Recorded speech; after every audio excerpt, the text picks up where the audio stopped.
Good evening, everyone. I'd like to call the Thursday, May 26th Peninsula School District Board of Directors meeting to order. Please join me in the saying of the Pledge of Allegiance. I pledge allegiance to the flag of the United States of America and to the republic for which it stands, one nation, under God, indivisible, with liberty and justice for all.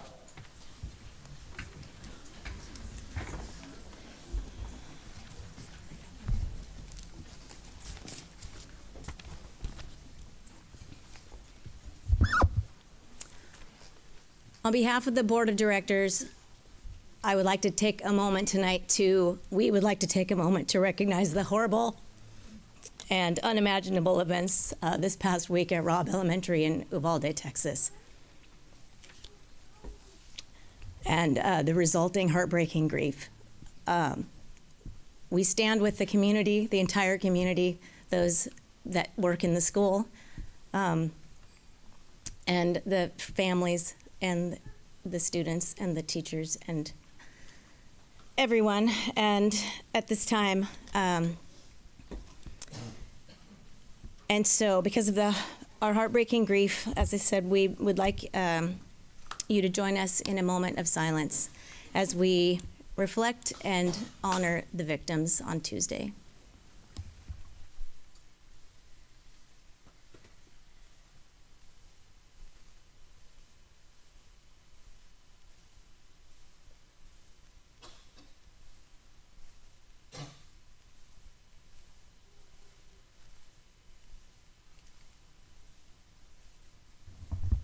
Thank you.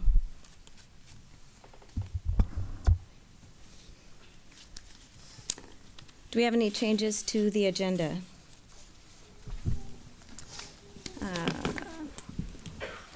Is there a motion to approve the agenda?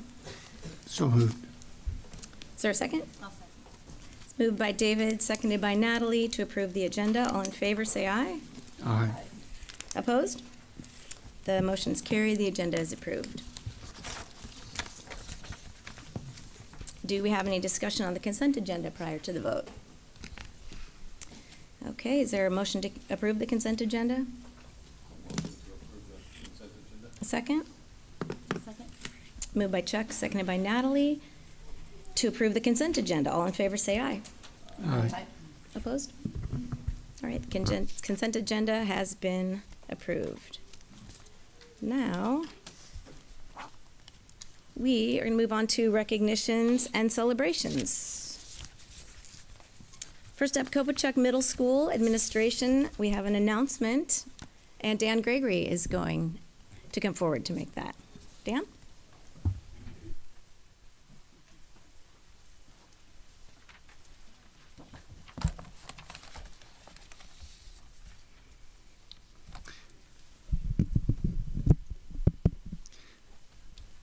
Thank you, Board President Glover and Board. It is my pleasure this evening to welcome and introduce to you the new principal of Kobochuk Middle School. If Kelsey Park could join me up here.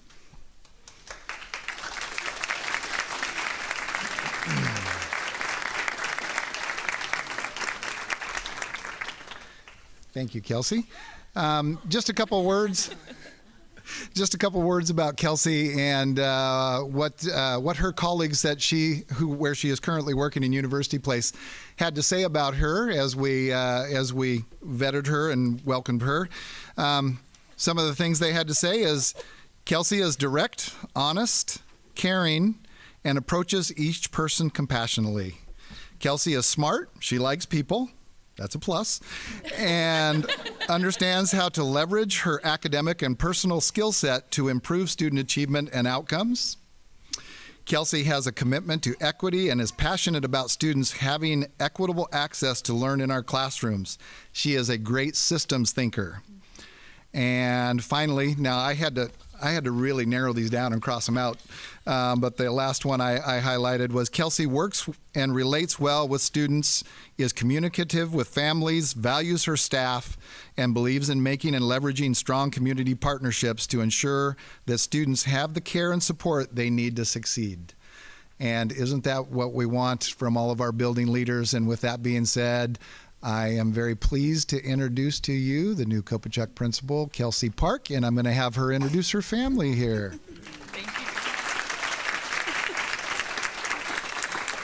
Thank you, Dan. So I am just thrilled to be here today. It's also just a joy to see all these familiar faces around this whole room. And so I'm so excited to join back into what seems like a distant family that I get to rejoin into. So my current family is here with me right now. Today is my son's 3-year birthday, and that is our birthday. Tucker Lee is turning 3. He's our blue Power Ranger over there. And then that's my husband, Thomas Park, who is also a PE teacher in Federal Way Public School District. So thank you so much for having me today. I appreciate all of you. Thank you.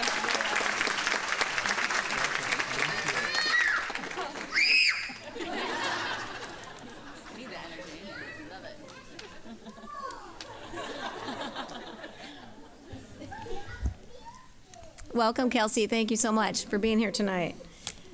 Next up, high school athletics celebrations. We have had some absolutely incredible success in athletics at all of our schools this spring and really throughout the year. So to tell us a little more about that is Dan Gregory and Principal Joe Potts. Thank you again, and I'm going to be very brief. I see Mr. Warner made it also. We did ask both of our athletic directors to be here this evening to share not just the success that both of our comprehensive high school athletic programs have had this spring, but throughout the year. And it has just been fantastic. We love being back. We love going to games on Friday nights and Tuesday nights and track meets and wrestling meets. As a matter of fact, Mr. Pickens could not make it because he's out at some of the state events that are going on right now. So with that being said, who wants to go first? I'll introduce Bob Warner, Gig Harbor High School Athletic Director. When Bob's done, Joe Potts is going to fill in for Ross Pickens tonight. Good evening, everybody. I was asked to just cover a few things on some of the, specifically which teams made it to win league championships this year, as well as those that have placed at state. So I'm just going to kind of rattle off a quick list. Before I get into that, just to give you a proximity of how many kids are playing sports at Gig Harbor, we have 610 kids that are presently playing at least one sport. A total of 225 of those actually play 2 or more sports. So it's just over 50% of the student population is involved in some sport at Gig Harbor High School. Presently, we ended up finishing the year with 9 league championships this year, and that's out of 24 sports in our league. In spring alone, Gig Harbor won 5 league titles.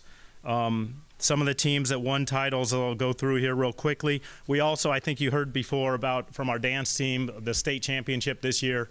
Their one state championship brings 38 total for Gig Harbor High School, which since inception of the school, I don't know another high school in the state that has that many. So just to put it in perspective, it's actually kind of something that was nice to add to that tally. It's been 2 years since we've had the opportunity to do that again. But some of the teams specifically this year, our girls soccer team won a league championship and finished 4th in state. Our boys swim team won a league championship. Girls basketball and boys basketball both were league champions. Boys and girls track and field were league champions this spring, as was the girls tennis. The girls district lacrosse team, which is a combined both schools, they won a league championship this year for the first year ever. And then, as I mentioned earlier, our dance team did as well. So some additional teams that placed in state, even though our cross-country girls and boys didn't win the league championship, that sometimes happens in some of those sports where the coaches are working towards the state championship as the goal. They taper kids. They don't always have them go their hardest earlier on in the season. They save it. So they ended up finishing 2nd and 3rd in the state, even though they didn't win the league championship. Girls soccer, as I mentioned, 4th in state. Boys swim was 12th. Boys basketball was 7th. Girls basketball 13th. Cheer was 3rd in state. Dance was state champions, as I mentioned. Baseball ended their season 17th in state. Boys golf finished yesterday at 8th in state. So that was actually nice because they had to upset a few teams to get to that point of the golf championships. Boys soccer was also 8th in state or 9th in state. Girls tennis is competing this weekend, so we don't know where they're going to end up. Boys track and field started tonight, and that will go through this weekend over at Mount Tahoma. If you're looking to see them, we ended up finishing second in districts, and it'll be interesting to see what the boys and girls do there. And then, as I mentioned before, Psd lacrosse did win as well this year, that thing. One thing I do want to make a point of that involves both high schools is there's this award that our conference gives called the South Sound Conference All Sports Award. So they take every sport that you participate in and assign points based on whether you're first place, second place, third place, stuff like that. Our conference has been in existence for 6 years, and Gig Harbor and Peninsula have either ended first or second every year of those 6 years out of the 8 schools. So to give you a perspective of that. And that's the metrics in running the sports program. That's what we're looking at. It's kind of across the board, all sports. You know, and I didn't throw out the numbers on male, female, but it's almost exactly 50%. So when we're talking the 610, it's almost exactly 50% male and female sports participating. So with that, I know it was a lot of stuff really quick. Sorry I couldn't have a member from each team to come do it, but I will turn it over to Principal Potts. Thank you, Bob. Thank you, Bob. Members of the board, Superintendent Barr, ladies and gentlemen, pleasure to be here tonight. And I'm going to read some statistics regarding our sports programs, and then I want to say a word or two about our arts program, the musical in particular, which has been spectacular. How many of you saw the musical? Yeah, it was quite an event. So this year we had 897 participants, 897 students participating in 27 programs in our school. It's not quite an all-time high for the school or record, but it is significant in terms of a rebound given the COVID impact the prior year. Additionally, we were seeing a robust increase in participation in 9th graders compared to our historical rates. We have had league championships in volleyball, football, baseball, boys soccer, girls golf, fast pitch, girls water polo, girls lacrosse, and that's combined across our school district, as well as boys lacrosse, and that is a community program. Additionally, our unified sports program, which is spectacular, by the way, does not recognize a league champion, but they did finish second in districts in both basketball and soccer. Postseason competition this year, 26 of the 27 Peninsula athletic programs qualified for postseason competition. In the terms of the state playoffs, of the 26 programs that have a state opportunity, 24 of our 26 teams made it into that state tournament in terms of competition. This year, 7, and I repeat 7 of the Peninsula head coaches were recognized as Coaches of the Year. And Katrina Cardinal, our volleyball coach, the team placed second in the state, and she was awarded State Coach of the Year, which is spectacular. Yep. Of our 10 spring sports eligible for league titles, 7 earned league championships, and all of our 10 sports reached state playoffs. Still active in the state, fast pitch, district champions. Ross wanted me to give these dates. Friday at 2 o'clock at Lacey, they're playing. Girls water polo is playing tonight. Won the first round of the state last night. Playing again right now, and then hopefully on again on Saturday, I believe. Boys and girls track and field, as Bob mentioned, still participating. Our freshman, Electra Higgins, has already set an all-time PHS and South Sound Conference record in the 1600. So that is an impressive sort of array, dazzling array of accomplishments for our sports program. But just finally, you know, we did a count for our musical. We had 193 students in our school participate in some way in our musical. It's 193. So there were 53 adult volunteers, 4 directors. And that's an amazing number. But then add to that, every 5th grader in our school district had an opportunity to come to Peninsula High School to watch the musical, which was quite heartwarming. So that is a spectacular spring. We're very proud of our school, proud of our athletics programs, proud of our coaches and our teachers, And that's what I have to share with you tonight.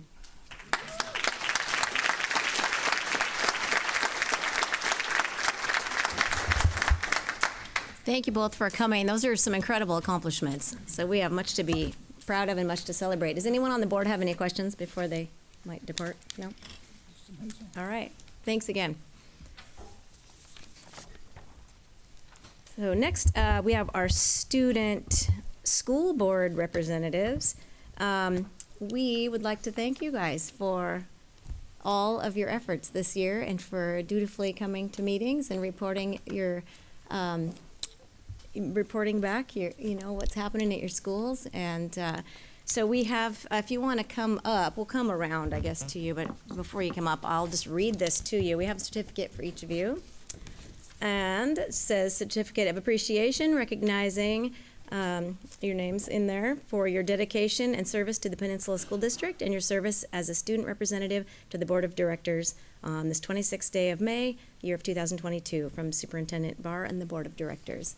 So we appreciate it. Thank you so much. So Annalise and Caroline, come forward. Maybe I'll just have you come down the line this way instead of going. So here's for you. Thank you so much. I should have. Oops. Yes, you bet. Thank you. You had to go both ways now. You do? Oh, okay. You want to address? Thank you so much. Tell us how much you love doing this. You're making it go up there. You're making it go up there. No. Yeah. They don't rush. Oh, did you? Did you make it? No, I wasn't going to send you over there, but I appreciate it. I mean, do you want us at the podium? Sure. Oh, but Yes. oh my gosh. Oh, well, thank you. On that, well, since you're over there, though, it's kind of fun. So having recognized you already, now we would love to hear what's going on at Peninsula. Oh, goodness. Let's see if I can go off the top of my head. Okay, so I'm going to go with the previous things we've had going on. So last Wednesday, we had our annual Peninsula Hawk Scholarship Night, and the seniors this year got a total of over $300,000 in scholarships, which is just truly amazing. We had our fun little spring fling. We sold all 500 tickets, and it was just an amazing turnout, and it's usually one of the least attended dances, and it's actually become this year one of our most attended.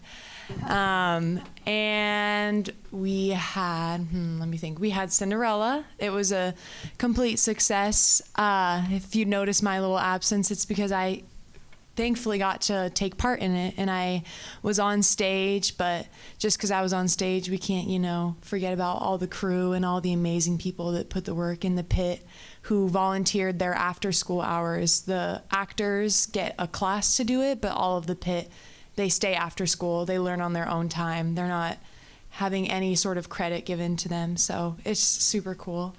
What we have coming up is, Prom on June 4th, same night as Gig Harbors, which turned out to be an event. We have Don't go out different places, so it works. We have, graduation coming up for our seniors. That's exciting. We have this new development called Peninsula Preview, where we're going to bring in our incoming 8th graders, and we are just spending some time with them and hanging out with them, and we have fun games planned just so they can feel comfortable in a school that they're coming into that can feel super intimidating and scary, especially these upperclassmen and these big high schoolers coming in.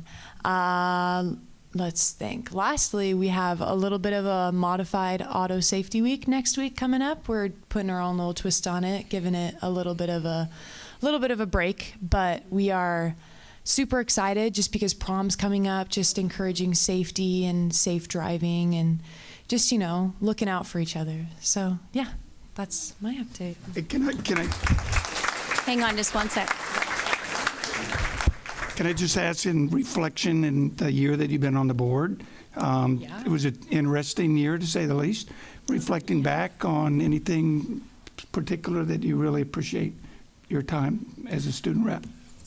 I think think it's an amazing opportunity and a really, really just great decision on the board to have students here, because not only does it affect, the adults in the community, it's directly affecting the students, and they're living through all the changes as well as the teachers that you see here. It's just been an honor to be picked, and, to have teachers reach out to me and be like, you should do this little school board student rep thing. And I didn't really know, I'll be honest, I didn't really know what it was. And I came here, and it turned out to be something so amazing. And it's been a really great opportunity to get to know all of you and get to know our new superintendent Barr, and just have a voice for my school in my district, and just hopefully provide a sound mind and voice for all of them.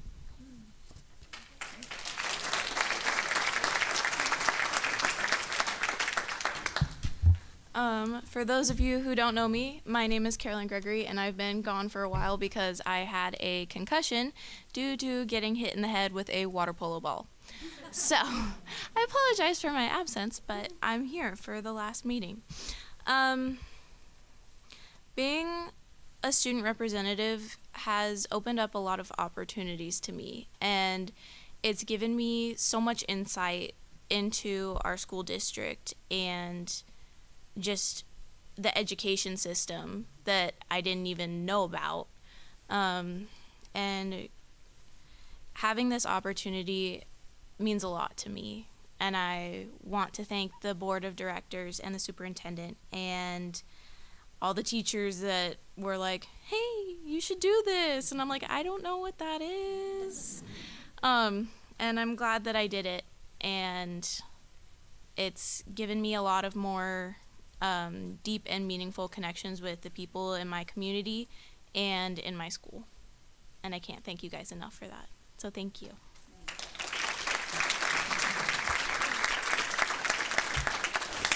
And then as far as events happening around Gig Harbor, let's see. Last week we had a very successful auto safety week. Unfortunately, Peninsula was not able to, or they thought that it was best not to have their seniors sit in on the mock crash, which I think was a good decision. Even for the Gig Harbor High School seniors, it was very heavy, but I feel like it was very impactful. And being the main person to plan it and do all of the coordination and communication, I think that the fire department and the police department all worked together with me and the other coordinators of this event perfectly. And I think that it created an amazing chance for people and students to see what actually happens and to hear stories from the firefighters and the police officers that are on scene when such accidents do occur. And I talked to a lot of the seniors that were there, and they all thought that it had a very important message, and they received the message very well. And I'm very glad about that it did not have that it didn't backfire. On to lighter subjects. We have prom coming up on June 4th, same as Peninsula's on accident. We have a few people that are like, why would you do that? And it was not on purpose. But we also have graduation on June 18th. On June 16th, it is the seniors' last day of school. On June 6th, it is the Gig Harbor Tide Scholarship Foundation ceremony.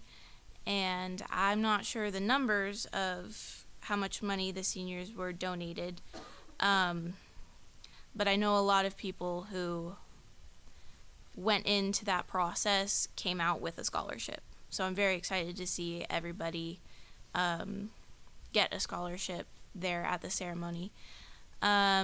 We are in the middle of planning our prom spirit week for next week, and that's going to be super fun.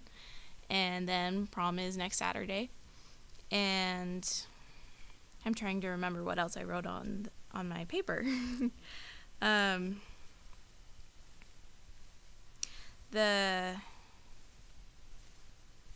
whole admin and staff team are working hard and making sure that the seniors' graduation and last few weeks and days of school are very important and very fun and very memorable. So I'm very excited for that, and I'm very thankful for them to kind of make up for past years where they're not able to have the graduation ceremony.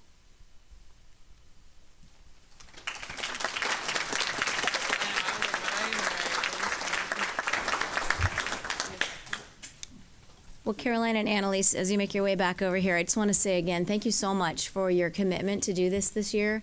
I also want to say that I also didn't know what was involved in being on the board of directors. So we have that in common.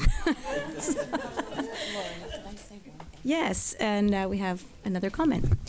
So, ladies, I just want to thank you both for spearheading the first superintendent student advisory at each of your schools, as well as at Henderson Bay. It was really, really impactful to have your leadership voice there along with the other students. So thank you. I think that was the first time I did that officially in a high school, and it may be the first time that has happened in Peninsula. So thank you for your leadership in that and working with your respective student body. So thank you.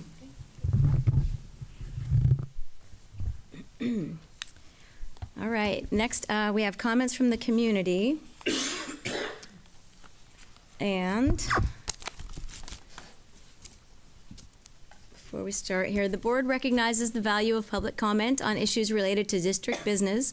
In order to permit fair and orderly expression of such comment, the board provides time for public comment during each regularly scheduled monthly board business meeting. Speakers will be given up to 3 minutes or less, depending on the number of registered speakers. I would like to say that we have 30 registered speakers tonight, so we are going to limit each speaker to 2 minutes. So thank you for your understanding there. It's just to respect everyone's. I know, it's not ever been done before, but it is, we do read this every single meeting, that it's 3 minutes or less, depending on the number. Exactly. So, so we're going to exercise that piece of the clause. So we'll be displaying a countdown timer, so that the speakers will be aware of their time. As a matter of practice, the board does not respond to comments or engage in dialogue at the meeting. Most issues require that the board review all available information before making a statement.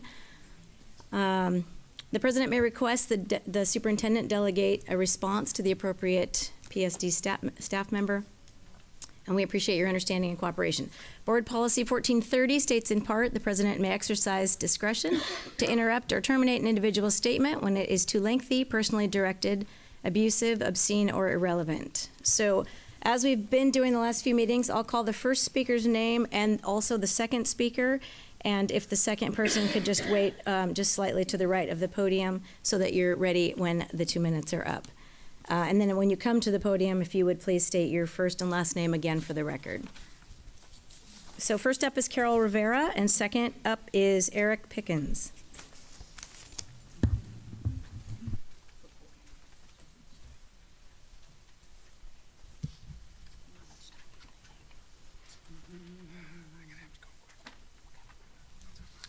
All right, my name is Carol Rivera. I'm the president of Peninsula Education Association. This is my 16th year working in PSD and 26 years in education overall.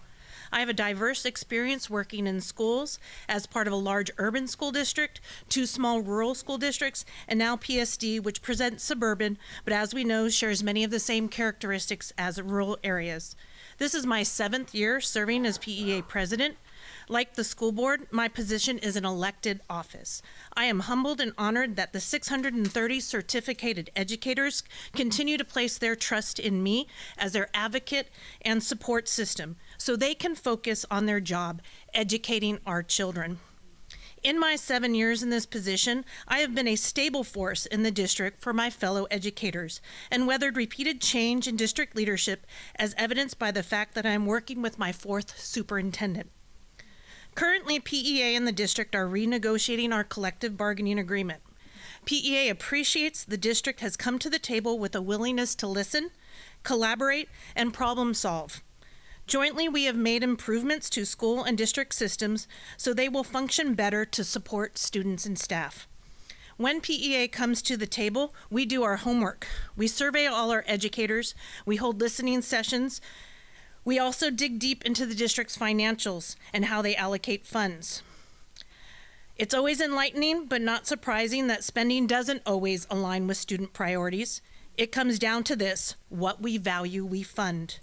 Areas we need more action include recruiting and retaining highly qualified staff. Our turnover is unacceptable. 1/6 of our staff is new to PSD this year. There are many reasons for this. Let's start with workload.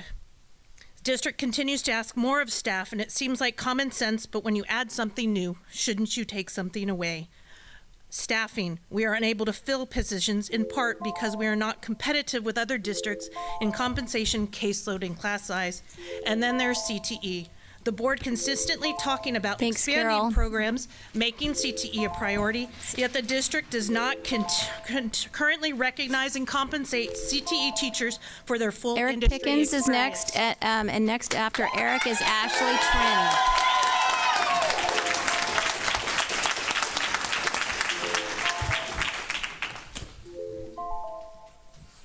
Can I start? Okay. My name is Eric Pickens. I hold many roles in education. I am an elementary teacher in the Port Angeles School District. Additionally, because I live in a neighboring school district, I'm also elected to the school board, and I serve as the SQUIM School Board President. So I do know what it's like to sit up where you are now. But to be clear, that is not why I'm here today, and I'm certainly not here speaking in that capacity. I serve as the WA Olympic Council President, so representing educators in Clallam County, Jefferson County, Kitsap County, Pierce County, Mason County. And I'm here tonight to show support for my fellow teachers and educators, specifically because I serve in that role. What I think I should call your attention to is that this year has been, of course, the toughest year imaginable for teachers and other educators. My hope is that you really take the time to listen to all of the voices here tonight. And first of all, we should point out, evening in the month of May, all of these folks here tonight, and if you know educators, you know what I mean when I say the month of May. Everybody in this room knows exactly what I mean. The fact that they are here should be testament enough of how critically important this is. I took the opportunity today to listen to the last school board meeting here, and to hear the stories that were expressed regarding teachers going above and beyond for their students on a daily basis was heartbreaking, to say the least. I hope that the board, all of you, truly recognize the caliber of staff you have working here at the district, and that commitment that is shown by them all day, every day, weekends, evenings, even during a pandemic, you name it. I believe that this is a critical time for some very important decisions for the Peninsula School District. Right now, you can choose to stand strong on behalf of your staff and let them know that you will take all necessary steps to support the classroom and the students by prioritizing low class sizes, low caseload within the schools, and other priorities that have been expressed at the bargaining table. Additionally, Peninsula School District can show how important it is to recruit and retain the absolute best teachers by providing adequate compensation that recognizes industry experience. As president of WA Olympic, I can assure you that regionally and statewide, WA is fully supportive of members of the Peninsula Education Association, and I would like to urge you to show that you are just as supportive for their hard work and dedication on behalf of the students of the Peninsula School District. Thank you. Thank you, Eric. So, Ashley Trin is next, and after that, Beth Stitt.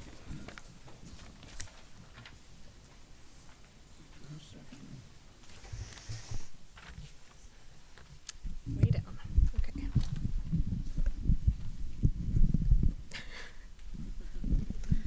All right. Hello. Good evening, board members. My name is Ashley Trin. I'm a second grade teacher at Discovery. I am here tonight to talk to you about class size. Our union is working hard to advocate for students in this contract negotiation by asking for smaller class sizes for K-2 students. Right now, class size can be as high as 23 or 24. I believe the class size for K-2 should be 18. I hope you will support student learning and achievement by reducing this class size. I know we're all here because we want to do what's best for students. We want them to learn, to grow, to be inspired, and feel safe at school. After 17 years of primary teaching, I can attest from personal experience that smaller class size helps us teachers do this. We can give more time and attention to all students. We can support students who are struggling to help them get back on track. We can give students who are excelling extension activities. But with larger class sizes, like we have now, we really struggle to do this. With more students, the amount of time we can spend with each student decreases. I think we can all agree this is not what we want for our children. Scientific research also shows that with smaller class size, students perform better on standardized tests and tend to be ahead of their peers in terms of content knowledge. Studies show that smaller class size means less than 20. I have taught in 2 other school districts before coming here, both of them major urban school districts. This is the largest class size I've ever had. In both of my other previous school districts, I had 20 or less students, and one of those was Oakland Unified School District, which is notoriously underfunded. Class size is increasingly important with students coming to school, also needing social and emotional support and intervention due to the pandemic. We are no longer just delivering content. We are social workers, behaviorists, crisis counselors, and parent support liaisons. Thank you, Ashley. Beth, following Beth is Jordan Daniels. Hi, can you hear me? I'm Beth Stitt. I'm a 4th grade teacher at Vaughan Elementary. My husband, Dave Stitt, is a chemistry teacher at Peninsula, and our 4 kids attend Vaughan, KPMS, and Peninsula. I stand before you a staff member, a parent, and a community member. Tonight, I want to talk to you about our oldest daughter, Mia. Mia is a junior at Peninsula. She has straight A's, she's a member of the band, and she plays multiple sports. The school board recognized her for her STEM Rising Star Award last fall. Tonight, she and her teammates are competing in a girls' water polo state tournament. Go Hawks. Mia loves space and is thinking about the University of Washington because of their excellent astronomy program. Naturally, Dave and I sat down and started looking at costs of college and expenses. We always knew we would make more by teaching in surrounding districts, but impending college costs really make you think. Dave and I figured out that by crossing the bridge to Tacoma, our combined income would be $30,950.09 more next fall. In South Kitsap, which would add approximately 15 minutes to our commute, we checked. Dave and I both went to South Kitsap. We would make $10,212.15 more next fall. According to the University of Washington's website, their estimated cost of tuition next year, not including room and board, is $12,502 per year. In case you're getting lost with all of those numbers, that means we could pay for 2 years of college tuition by crossing the bridge. We could pay for almost a year of tuition by driving 15 minutes up the Kitsap Peninsula. We've heard lots of explanations for these differences in pay, but what would you do if Mia was your child? Would you drive a little farther to help her? Dave and I have to weigh our choices carefully, but we can tell you what our co-workers have already done. They're gone. We love this district. We chose this district. We are invested in this district. But stop making excuses for paying us less. Our students, our athletes, go Hawks, and our educators have already risen to the top. It's time for the Peninsula School District to become competitive in compensation. We are calling on the board, the superintendent, and the district bargainers to do the right thing and give PEA a salary counteroffer that will address the salary discrepancy that our students and my children deserve. Thank you.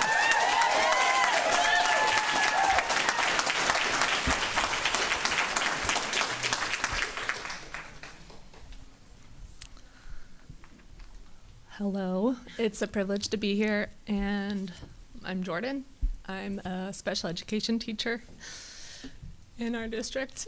And tonight I would like to address our community's mental health and our kids.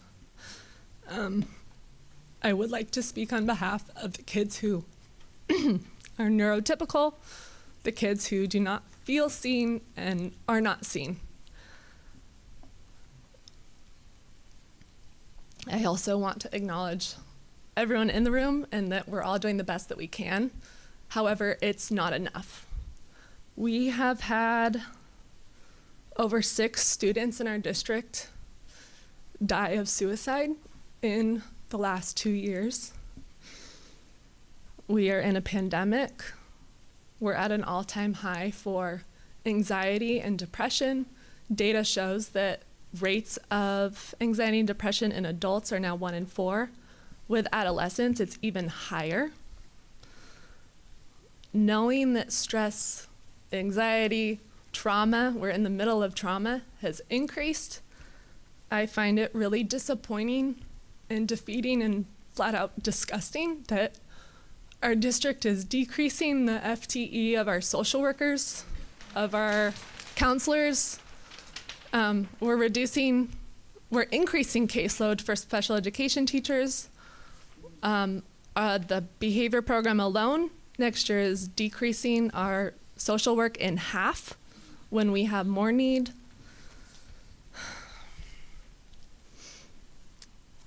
I guess my challenge and question for all of us is, what are we doing to help our kids be seen? And it needs to be more. Thanks.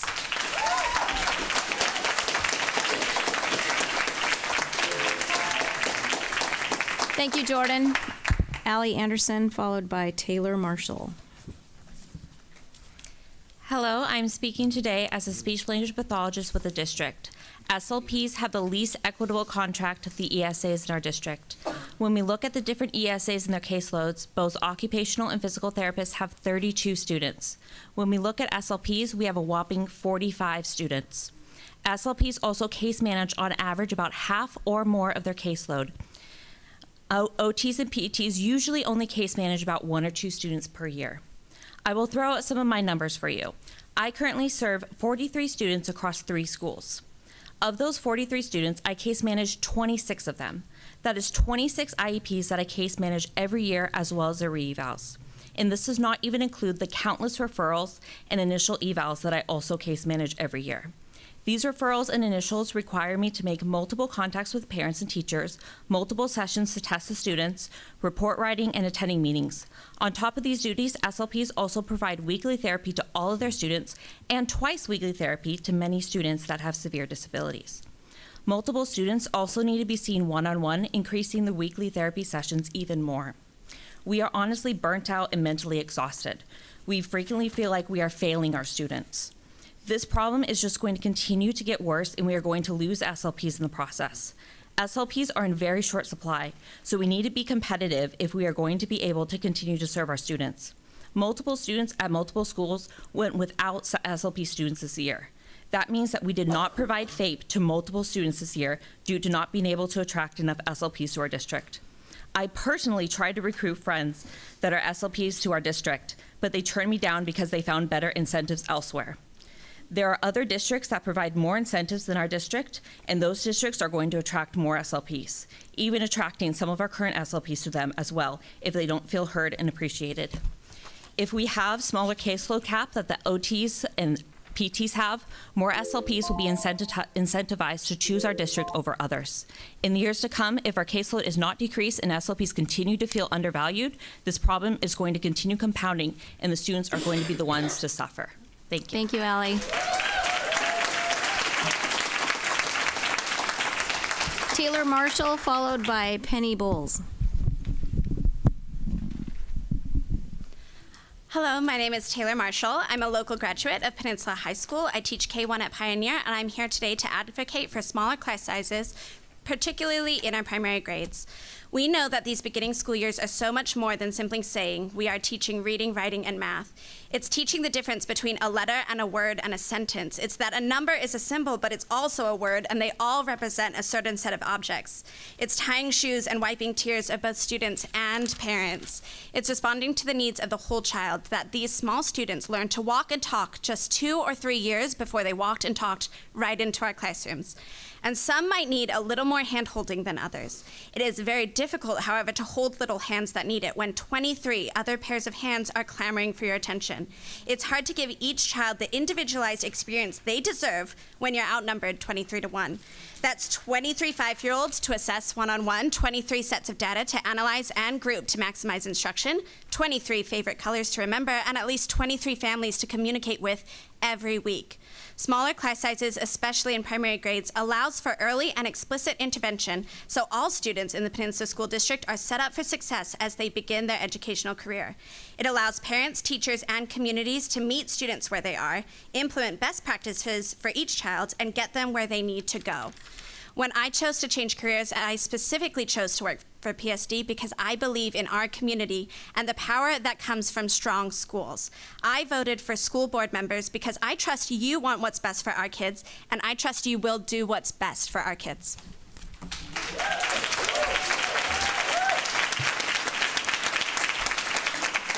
Thanks, Taylor. Following Penny is Nicole. The next go ahead. I know, I'm saying following her is, that's Taylor. That was Taylor, right? And you're not Penny? I'm not Penny. Oh. I'm reading for Penny because for health reasons she can't read for herself. Oh, gotcha. And then after that is Nicole Halsather Nelson, please. I'm Catherine Moore. I'm a 4th grade teacher at Vaughn. I've been in the Peninsula for 32 years. I'm reading for Penny Bowles. She's a 2nd grade teacher at Vaughn. She has a master's in elementary teaching and a PhD in educational evaluation. These are her words. A few words on the topic of a fair contract. What would a fair contract look like? A fair contract would make evident that we are one community, that we are all working in unity toward the same goals, that we treat one another with respect, compassion, and care, no matter our differences or our role in this education community. A fair contract would make evident that it is understood that the teacher is what stands between the pressure, the oppression, the trauma, the bureaucracy, and even, as we all know, an armed intruder and the children. As teachers, we are highly trained, well-educated, and using all of that training to educate the children we are assigned to work with at any given time. A fair contract recognizes teachers as the professionals that we are. If we collectively indicate that we need smaller class sizes and smaller caseloads, then there should be no question as to the importance of fulfilling that need.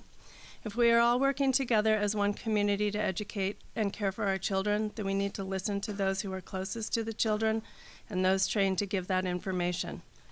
Listen to us as we say we need certain supports. Know that we are looking out for what is best for children in this community.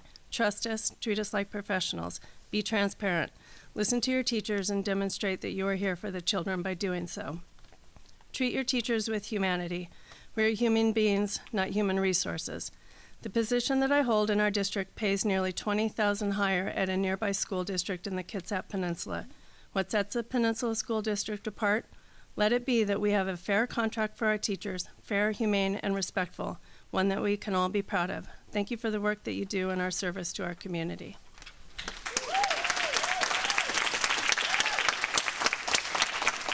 Nicole Halsather Nelson, as we are mapping the course to 2026 with the Peninsula School District's strategic plan, in conjunction with our new PEA contract negotiations, we need to place urgency on 3 key points. 1, class size. 2, teacher pay.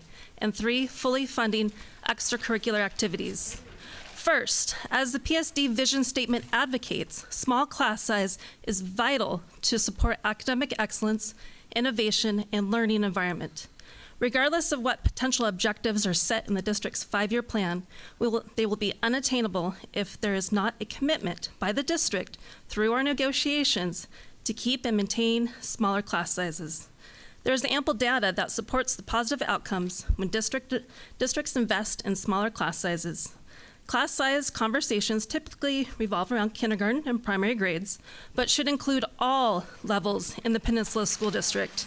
This would create an environment for all Psd students to grow and become empowered citizens to positively shape their worlds, learn 21st century skills, and cultivate our students' ability to engage in the world from a position of compassion and strength.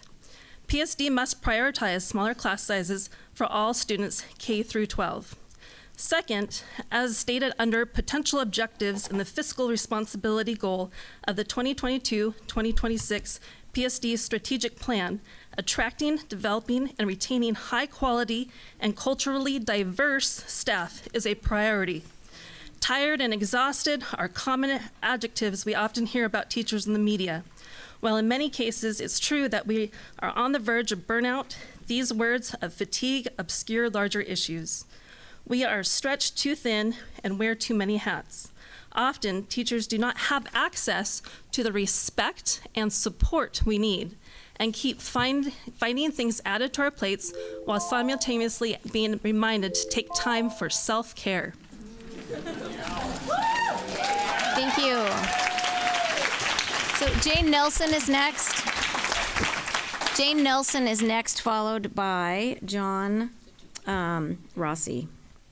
Thanks. My name is Judy Nelson, and I teach first grade at Minter Creek. Prior to that, I taught kindergarten at Vaughn. We have a problem in the Peninsula School District. The state says that kindergarten through third grades have a maximum class size of 17 students. The state says fourth and fifth grade need to have no more than 25 students per classroom. The reason this was decided by the state is because studies have shown that small class sizes are in the best interest of all students. Because of how Peninsula School District chooses to interpret that language, I usually have 22 or 23 students.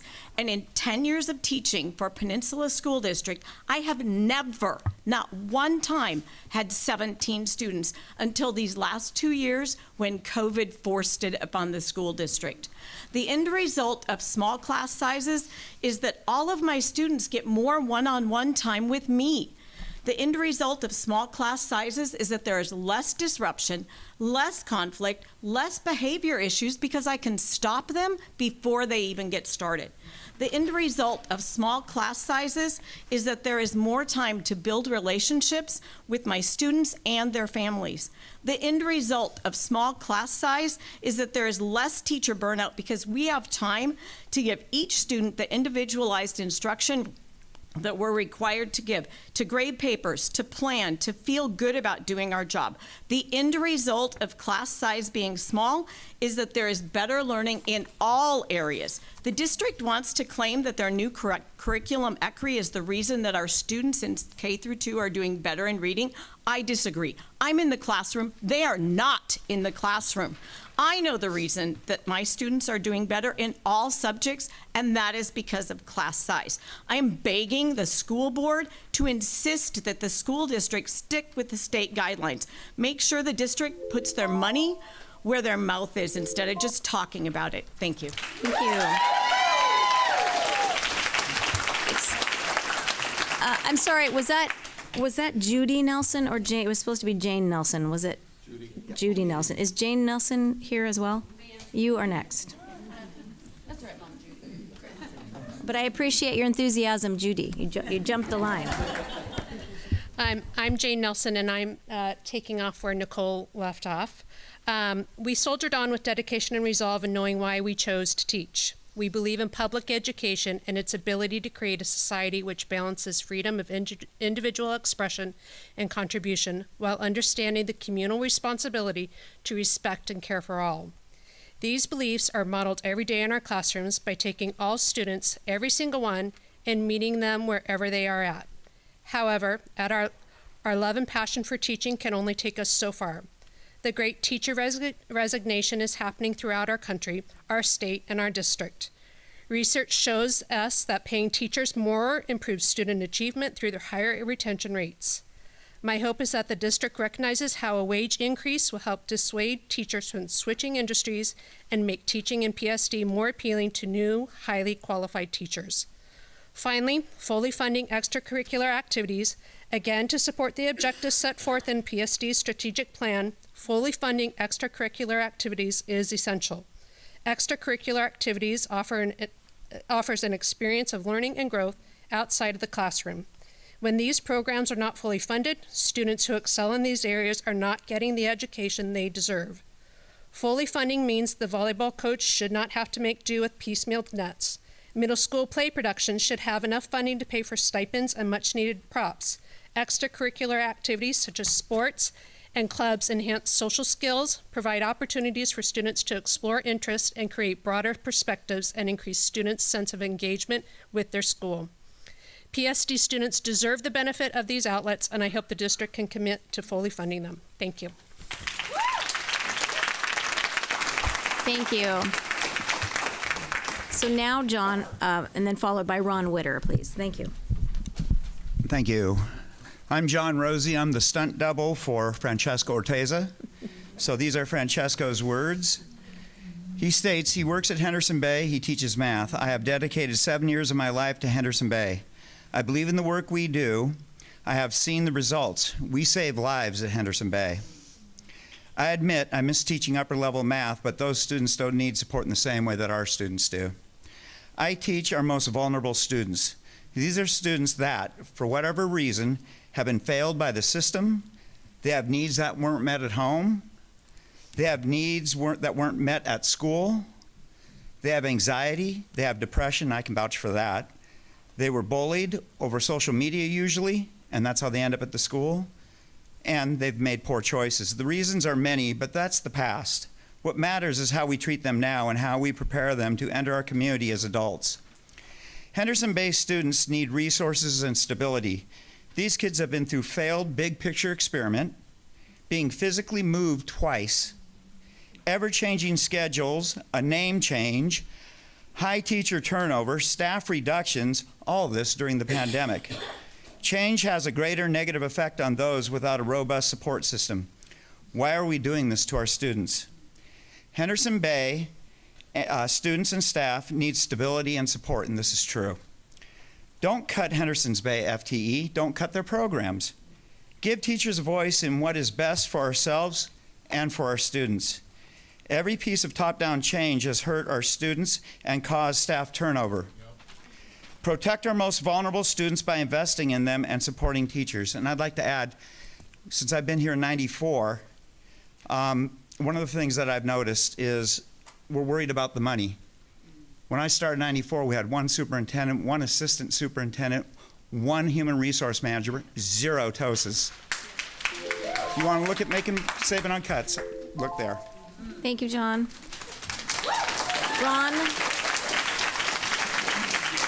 Ron Witter, followed by Adam Nicholas, please. Good evening, Board of Directors and Superintendent. It's great to be here. My name is Ron Witter. I am a National Board Certified teacher. I teach 5th grade at Discovery Elementary. This is my 18th year in Peninsula School District and my 42nd year of public education. I went into public education because I believe in the power of public education. I think it has a role in our society, and I have been proud to be a part of that.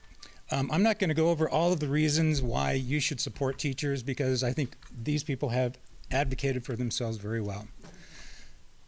3 years ago, I came to the board to, and this was as Discovery was just bursting at the seams. We were like looking for spaces, and I came to the board and I said, please, please, please do not send 5th grade to Pioneer Elementary, right?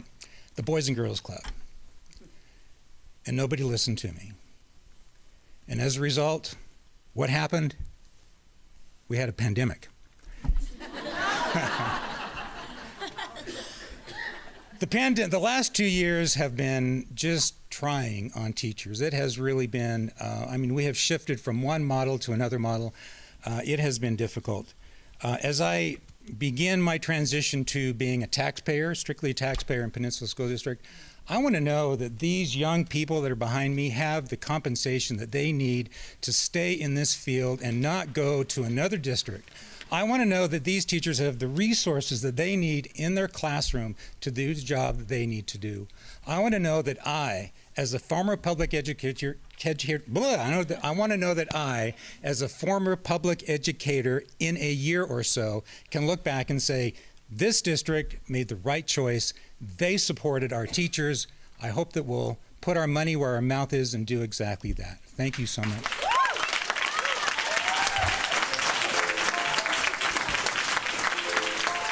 Thank you, Ron. Adam next, followed by Mary West. Thank you, members of the board, guests. I don't want to be accused of derailing the line of thought too much, so I'll just at least throw in that I fully support what you guys are doing here today as a parent in this district and also a taxpayer. My issue is a little bit different from that, but the more I hear about this and the statistics, the more that I think it relates. I just wanted to talk about technology access in the classrooms. And my perspective is from helping a student catching up on their homework, utilizing the technology they have access to, namely the Chromebooks, the Schoology, those kind of portals, which a lot of it I think is really great.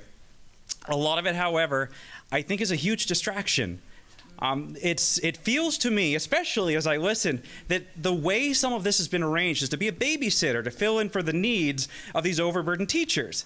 Now, they can't be expected to police the things they need to police, to look at the things that these students are doing on their computers. As a parent, I have the opportunity recently to start looking through this, and I will say it's not just our student.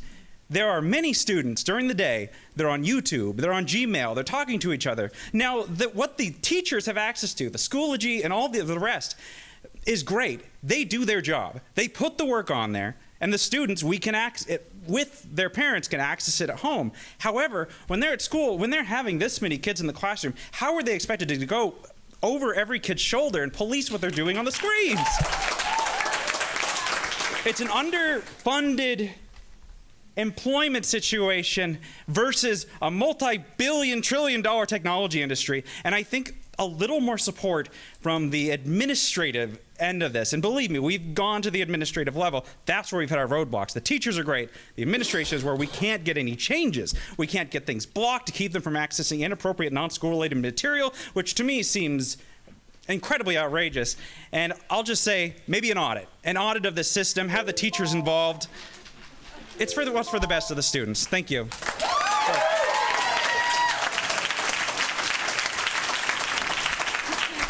Thanks, Adam. Following Mary is Brenda Aston. Good evening and happy Speech and Language Month. Yay! I'm Mary Morales West, and I've been a speech language pathologist for 34 years in the public school system. Ron, you have me beat.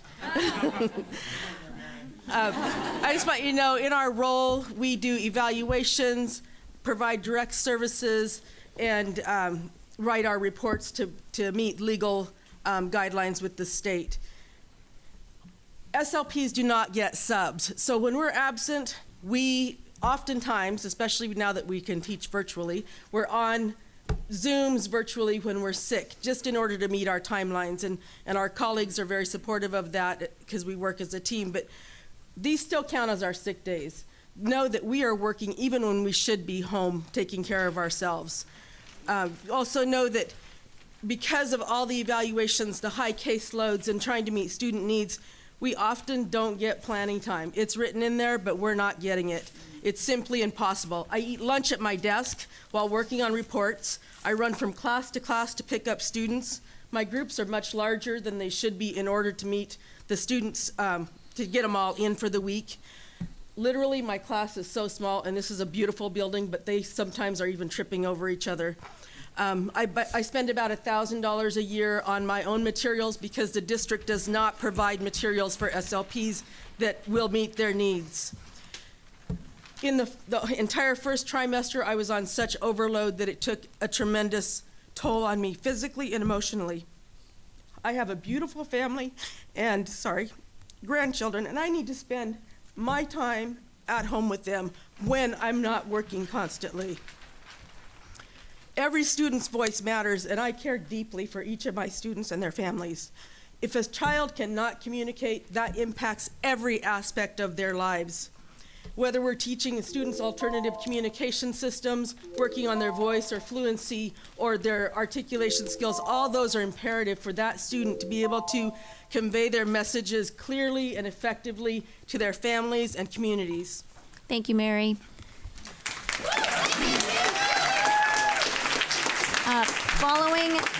Following Brenda is Michelle Meredith. Good evening. I'm Brenda Aston, teacher at Goodman Middle School. I'm speaking tonight to shed some light on the district's action or lack of action to pay teachers for time spent, particularly at trainings outside of our contracted time. At my site, we are adding with district support the AVID program next fall. The AVID program requires a trained building team to institute the values and support the program, ensuring its success. I've been asked to serve on the AVID building team, to which I agreed because I believe in the program and believe it will have an exponential impact on the long-term success of our students. I'm being asked to attend training during the summer in San Diego, for which I will not be paid. Yes, my travel and hotel expenses will be covered, as will the program registration. But when I asked about the district paying for my time working to be trained as required by the AVID program, I was told this was a choice I made to participate and not something the district requires. Therefore, the district will not pay for my time working while being trained. This training occurs during the summer, and I will now be donating 4 days of my time to support this district-encouraged, supported, and approved program. The district leadership knew the requirements for having an AVID program included having a trained AVID team in the building, yet paying for the trained staff is not part of what is being supported. We are expected to donate our time. In the real world, corporations and businesses pay their employers for the time they spend at training. I implore you to support our contract and bargainers by also expecting your teachers will be paid for the work they do, to be paid for the time they willingly spend implementing programs that will benefit our students. Do not expect teaching staff to continue to improve their craft, grow professionally, and create pathways of success for free.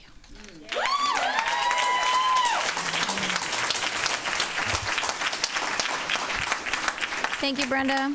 So next is Michelle Meredith, followed by David Aston. Hi, my name is Michelle Meredith. I'm a speech language pathologist. I have master's degrees in both communicative disorders and education. In my job, my student caseload is capped at the high 45 number, although I usually see 45 to 55 students once or twice a week, usually for 30-minute sessions individually or in pairs. In a regular week, that average is about 32 hours of direct therapy time. So what I do is when older students are at lunch or recess, I see younger students rather than taking a break myself, because that's the only way I can provide robust, appropriate therapy to those students. All my planning time occurs after contract hours. Each of my students have individual goals and specific materials are needed. I buy nearly all of those materials, spending about $1,500 a year. We do not receive curriculum or materials from the district. I also write about 50 IEPs per year, 58 this year, which takes an average of about 125 hours per year after contract hours. I also case manage about half my students. That process was explained earlier. So far this year, I've spent 30 hours after contract hours case managing. I also evaluate about 30 students every year, although this year I did 48. Each eval takes 2 to 6 hours of student contact time, several hours afterwards to write, analyze therapy data, interpret tests, obtain information, and then write it. I've spent 144 hours this year after contract hours. I also attend IEP and evaluation meetings outside of contract hours before or after school. This year so far, 120 hours. The majority of those meetings are not scheduled by me and require me to make frequent adjustments to my personal plans outside of contract hours. This is not sustainable. This is not what children deserve or what parents expect. We could choose to put kids in great groups and then check off a box that we met the legal number of sessions for their IEP. We don't do that. We do our best and then we quit. A third of our team quits almost every year. Imagine if the teachers did the same. We need the same caseload cap that OTs and PTs have. We need materials for our students so that we're not spending so much money, and we need a work-life balance that doesn't force us to choose between our own health and the work we do with the children we love so much. Thank you, Michelle.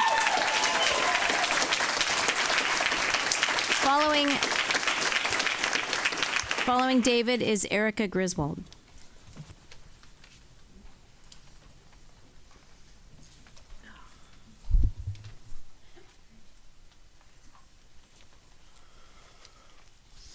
My name is David Aston. I'm the PE teacher at Voyager Elementary.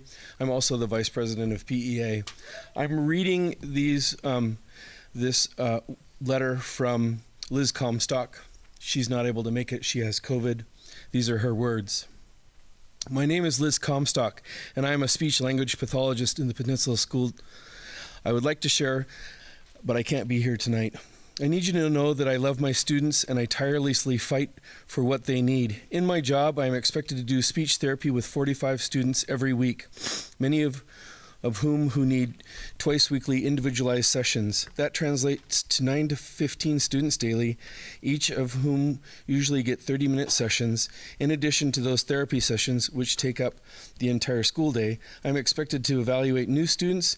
Each evaluation takes 3 to 4 hours to complete, and to take part in observational and interventional meetings to decide if students need to be evaluated and to do progress monitoring. So far this year, I've attended over 100 special education meetings on specific students.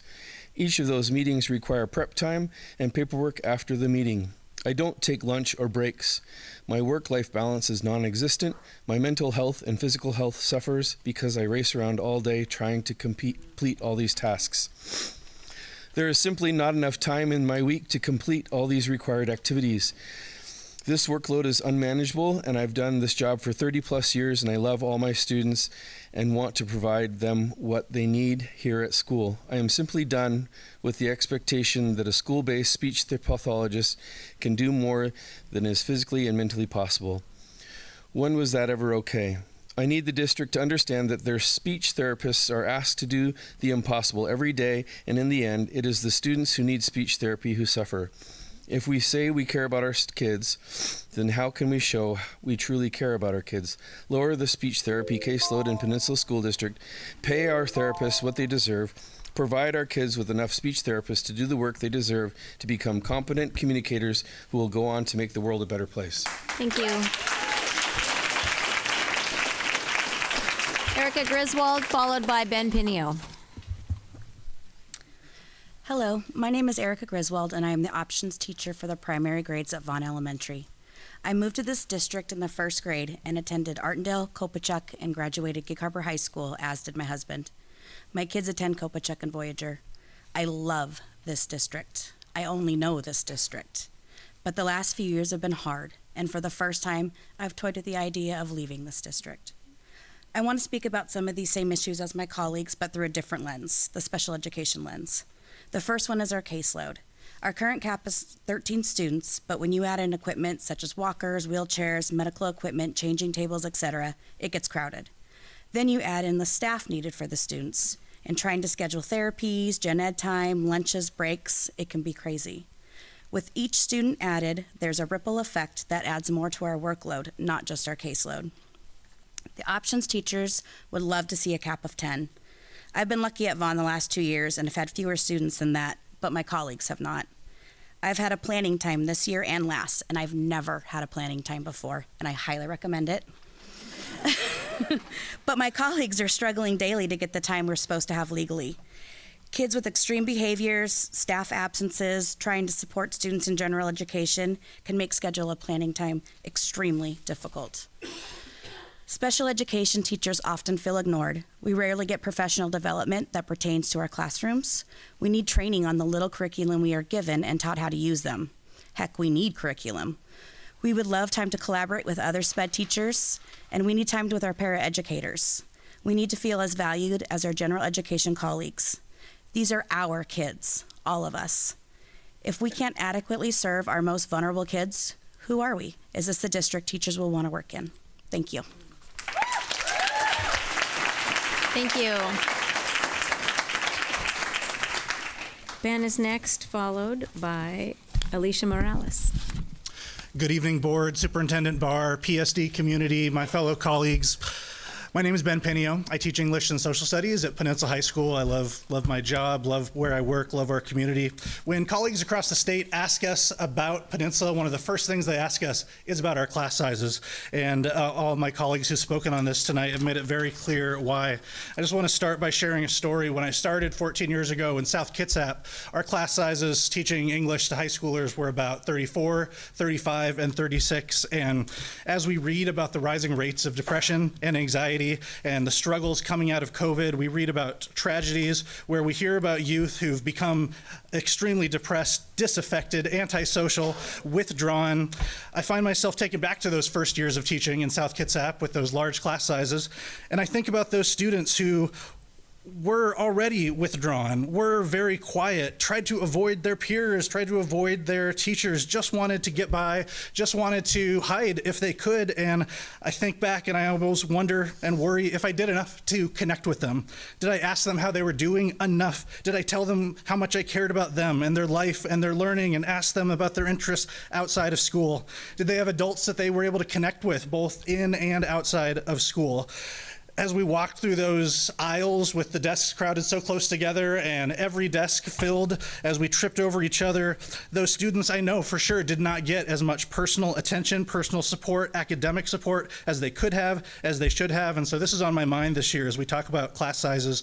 And I'm recommitting myself every year, every new semester, every new group of students we have to make sure that all means all, not just the loudest, not just the neediest, not just the most personable, but reminding myself that all means all and empathizing with the feeling, especially of teenagers who are having a down day, who go through the whole day for 8 hours and they don't have a single person to check in, ask how they're doing, or ask how they can help.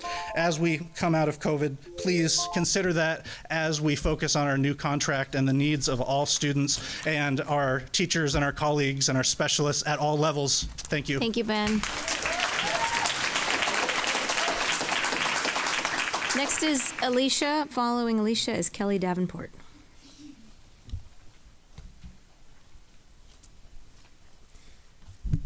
I'm not as tall as Ben. Good evening. My name is Alicia Morales, and I'm a career and technical educator at Peninsula High School. This is my first year teaching in the district. My previous 6 years were spent doing cancer research at Fred Hutch Cancer Research Center. I have my bachelor's degree in science education, a master's in trauma and resilience in educational settings, 6, soon to be 7 co-authorships on scientific research papers. Superintendent Barr can tell you about Fred Hutch's Summer Educator Partnership, as we both have participated as teacher mentees. During my time at Fred Hutch, I also served as a scientific mentor to 6 other SEP teachers. It is all of this experience that made me a standout candidate for the position that I now hold. When I left the lab last year, I was offered a position at PHS. Before I officially accepted, I asked if the district used industry experience in calculations for salary placement. I had a competing offer for another district, and this was the lone issue that made my decision to come to PHS. I was told that the building supported industry experience being used in salary placement. The union also very much supported it, but imagine my surprise when I found out the district policy as written does not. For a moment, imagine hard work that you've put into your own careers, years that provided expertise that you were in part hired for amounts to nothing because it's not strictly teaching experience. We have a chance to correct this inequity with current bargaining cycle, but the continued refusal of district to recognize us and pay us as equitable that brings me here this evening. For CTE teachers, our time in industry is what makes us exceptional and sets us apart from strictly traditional route teachers. We bring several years of real-world expertise to the classroom, expertise that enriches the educational experience of students in and outside of our classrooms. Expertise that's highly sought after and valuable to the industries that we come from and surrounding districts. If Peninsula School hopes to hire, to attract and keep teachers from industry, they must, as Superintendent Barr stated, put their money where their values are. Please pay CTA accordingly. Thank you. Thank you. Kelly Davenport, followed by Becca Hughes.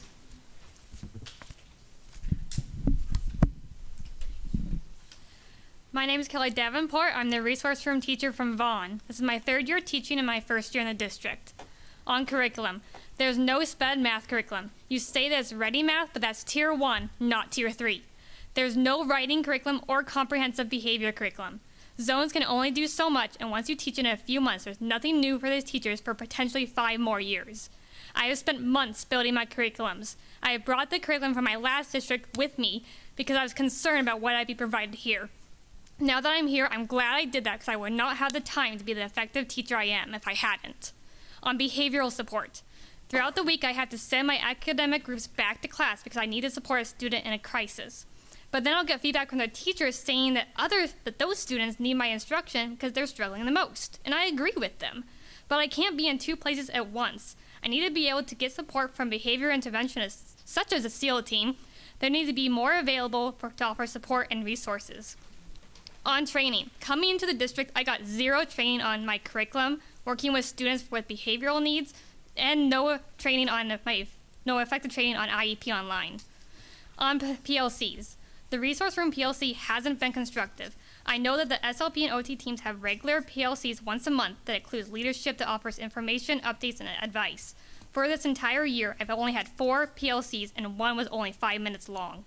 They haven't been able to answer my questions. I've ended up getting important information from my SLP weeks later because it's related to her during her PLC, but not in mine, and that's not equitable.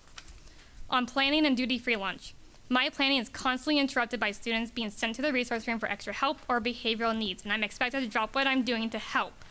There are days I can't get to the workroom to make copies. I have had 3-minute lunches. I've eaten after school because of people in crisis. I haven't had planning time all week, and yesterday I didn't have a lunchtime either because I had a student in crisis that needed support. Planning a lunch needs to be protected because that's the reality. There needs to be better equity between the SPED programs. Preschool is able to use every Friday for planning and paperwork. SLP OTs get indirect for evals, and that helps them a lot.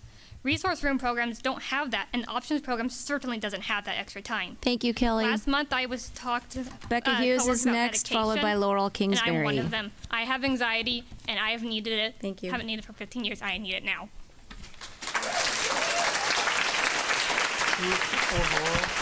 Becca Hughes is next.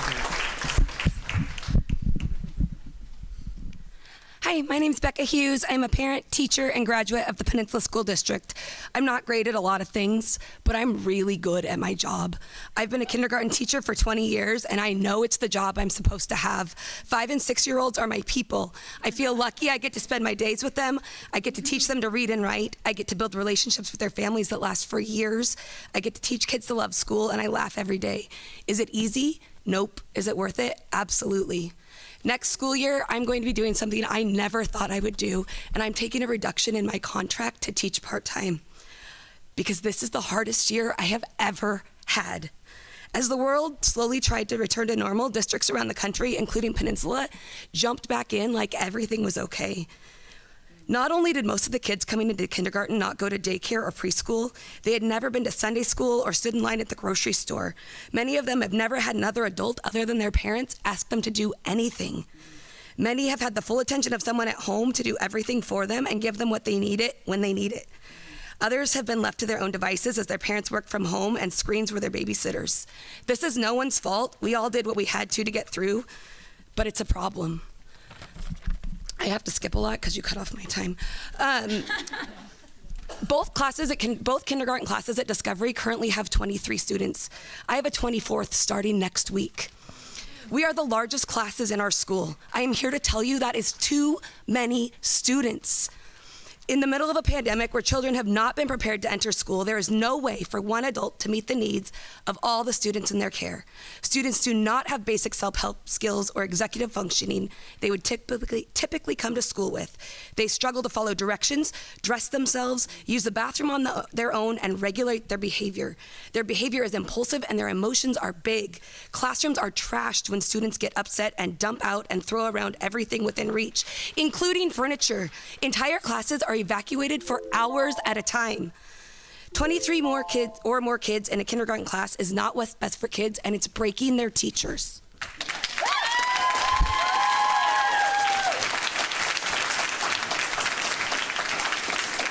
Following Laurel is Andrea Bailey.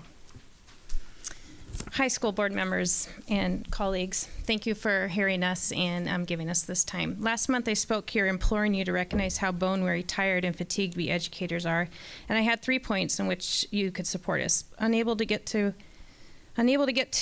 all of those points because of the time. I'm also going to skip through a lot now because the time is shortened. I'm just going to jump right in and say one specific thing we could do, which would save hundreds of thousands of dollars annually, and I'll send you guys an email outlining the details, is switch from Skyward to a different ERP such as Tyler Technologies.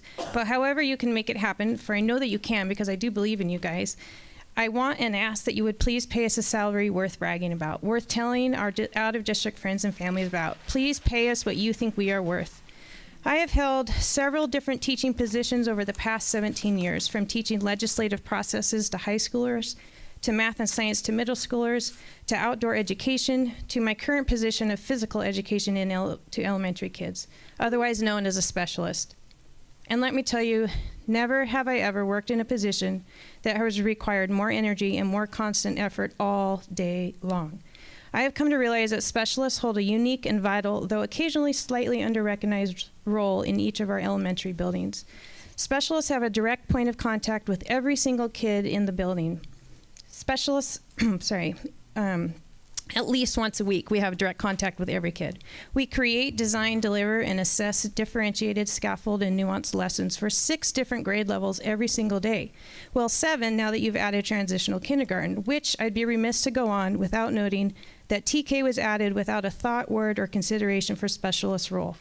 Specialists are the ones opening car doors. We're greeting kids first thing in the morning. We're loading and sending off buses. We lock gates. We fill in when there aren't subs. We give up our offices for extra sick rooms. We ensure that there are recorders, choirs, assemblies, and science projects. We plan and execute fun and memorable field days, veteran days, all school-wide events. Thanks, Laurel. Yes.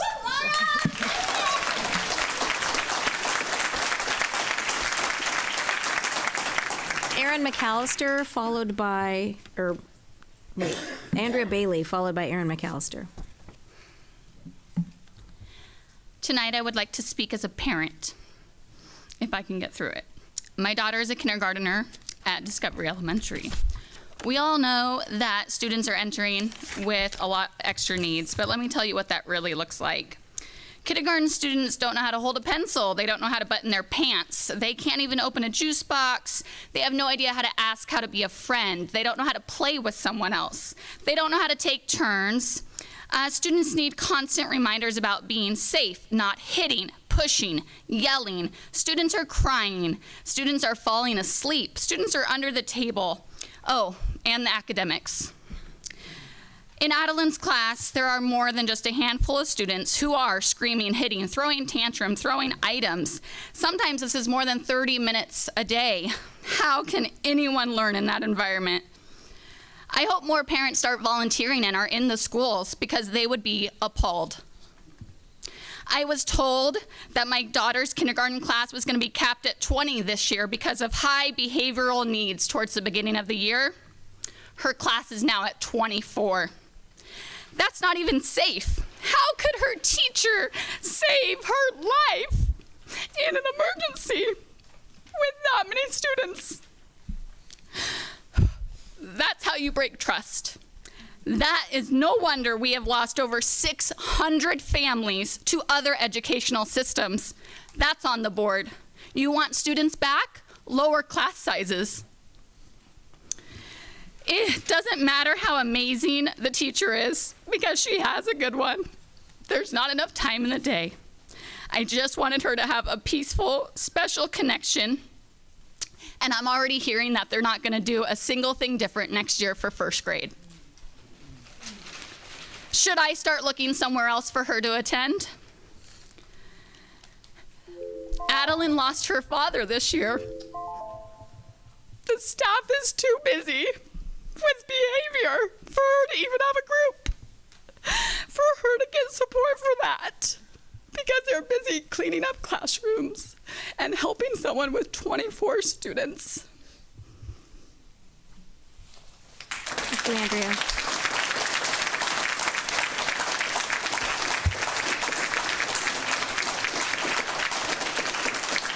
Aaron McAllister, followed by Bethany McNillis.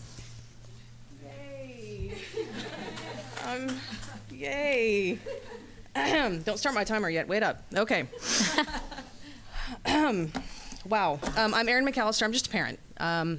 But let me say that I do have 3 students in the district, 2 at Discovery, 1 at Goodman, and next year I get to do the trifecta. You know, all 3. Yay. Let me start off saying I'm 100% behind my teachers here. Listen, these guys are smart. They're super smart. Listen to them. They know what's going on. They're there. Having said that, I'm here to talk about something a little bit different. I'm here to start a discussion, if you will. This is my first time at Swiftwater. It's beautiful. I'm so grateful we do not have the overcrowding at Discovery. It was terrible. But let's talk about Discovery. It's the OG, right? 41 years old. Yay, Discovery. back when open concept was apparently somebody thought was a great idea, which means no doors. Hi, no doors, right? Let's talk about that. There's a reason this went out of vogue 40 years ago when Discovery opened 41. This was not a good idea, and they quickly realized that this is terrible, right? I am allowed in the school now, which is awesome. I get to go volunteer, Thursday folders, yay! I sit outside 4th and 5th grade classrooms. I can hear everything. I got no shame in saying I've learned a lot during my time there. These guys are super smart. You know who you are. There are a lot of you here tonight. But these are 4th and 5th graders. I can hear everything going on. They can hear everything on. They see me. They see each other. My 3rd grader walks by just so he can look at his brother in his 5th grade class and mess with them. It's not good. It's distracting. It's loud. And that is the 4th and 5th grade hallway. Go walk down the TK hallway, the 1st and the 2nd grade. Have you seen a 5-year-old on a bad day? I remember. I had a 5-year-old. It's not pretty. I promise everyone in that wing knows what's going on. And it disrupts learning. It disrupts teaching. It's not an ideal learning environment. It's not an ideal teacher environment. It's not right for these kids to deal with every day. It's not equitable. I think we're the only school in the district without doors. Without doors. Let's talk about this. It's just not right. I don't want to talk about this side too much, but security is not ideal. In this day and age, these teachers know what they're doing. I have a lot of teacher friends. They know what it means when they walk in those doors. They will protect our kids, and I love that about them. But let's not put them in that situation. They don't even have doors. There's nothing. So I'm asking us to start the conversation about some doors for Discovery. Let's get this going. Thank you, Erin.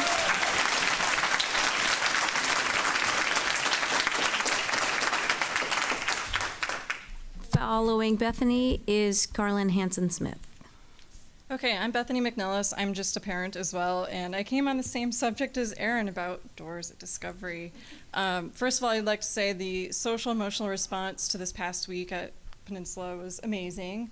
It was something I felt like was the primary focus. However, a lot of parents at Discovery, and I'm sure elsewhere, maybe they're thinking these things too, we're really worried about the infrastructure, the safety for our children at schools such as Discovery with no doors. We can't live in fear, but I believe we can do better. I think we can put up some safety measures to make us have the warm fuzzies about leaving our children on the curb at Discovery, that, you know, they're gonna go in and be in a safe environment. I know the teachers do the most they can do. I know they're trained for this open concept, dare I say, disaster that they're kind of dealing with. But we need to do better. My question to the board is, are periodic threat assessments conducted in the district? I would assume that something of that nature is. Where does Discovery fall in all this? Just wondering. What worked in the past may not work now. You know, life is fluid. We need to adjust with it. It's always a process with ever-changing goals. And I think a goal that is absolutely crucial right now is getting some doors in the school. I think, you know, the first step would be installing some attack-resistant safety interior classroom doors. I think, you know, we're in the 21st century and that schools have to be designed for the needs of keeping our community safe from adversarial and human-caused threats. We can do better. I think we need to invest the time and money in keeping everyone safe. I also want to point out, Jordan, I don't know where she was talking about special ed and how the fragile state of children, students' minds is with anxiety and depression these days. I think we just shouldn't be naive. I mean, a tragedy can strike anywhere, even though we're in Gig Harbor, even though we're Peninsula School District, and this is a great place, but we just need to be prepared. We need to have the tools. Thank you, Bethany.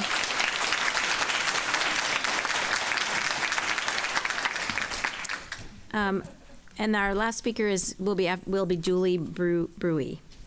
All right. Hi there. My name is Carlin Hansen-Smith, and I'm a 4th grade teacher here at Swiftwater Elementary.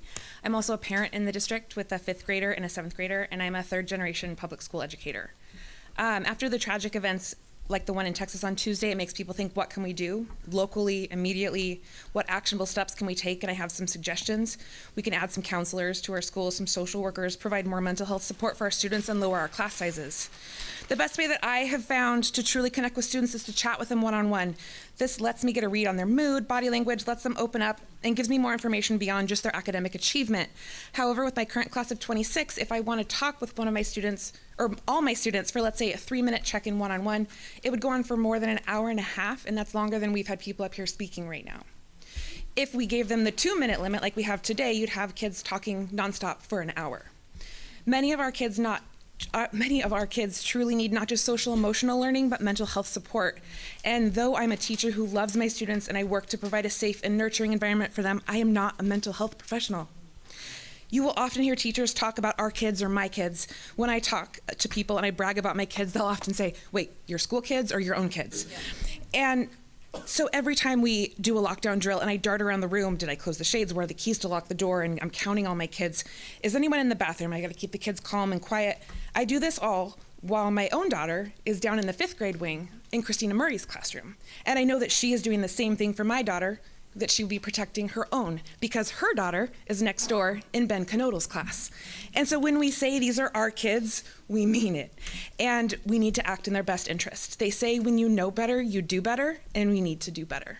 And I also want to say that Brenda Abel is a gosh darn superhero, and she's a pillar of constant support for our staff and students alike. To say that she is a magician is unfair because I know it is not magic, but unwavering dedication and hard work.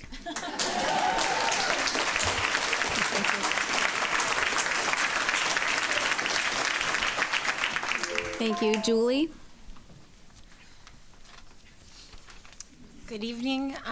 Thank you for this opportunity to speak. I signed up kind of last minute, thinking I was going to speak tonight and then backing out. And then once I heard all of everyone speak, even before the meeting, I just knew that I wanted to. And I think as the last speaker tonight, I think it's important to reflect, all of us together. Tonight I showed up prepared to answer 3 questions. I teach at Peninsula High School. I teach 9th and 12th grade English language arts. And these 3 questions take me into this school day, this school year, the past, and into the future. What do you value most about working in this district? I value the opportunity for relationships like we've heard today. The expertise and just the power of when we come together is remarkable. Today, I got to open my class in one of my classes with a 3-minute quick write, and I value the togetherness of when students can turn and talk and listen to unexpected insights that they didn't know would happen because they were in community and they were sharing their ideas. I value learning that happens together and walking up to my kindergartner's jumpstart occasion and learning that Purdy's saying is to grow, to learn, to inspire. Wow. That's what we've experienced tonight. And with my 39 seconds left, the next 2 questions have been covered already tonight. The biggest challenges that we're working with in our district would be that growing workload. No matter what I do in the school week, I'm working on the weekends while being a mother. Frequency of change, keeping up with the rate of change and knowing what to do with technology and to meet the needs of our learners is astonishing. And it leads for innovation, but also we need support. And so what I just wanted to close with is if we could just think of what I did, and I have 5 seconds left, but I want to share one more experience. This week, my seniors are starting their final module of the school year. They're going to write graduation speeches. And we did a word map, and I said, pick one word that represents your year. And I heard a variety of words that led from graduation to other topics, inspiration, uncertainty. And I've been here tonight standing with all of you listening, and the words that I've been thinking are together, help, empathy. And I know that the definition of empathy has recently been revised from walking in someone else's shoes. The definition of empathy includes there's sometimes experiences you can't have unless you've had them yourself. So if you can't have that experience, then believe it when someone tells you. Thank you, Julie. Thank you.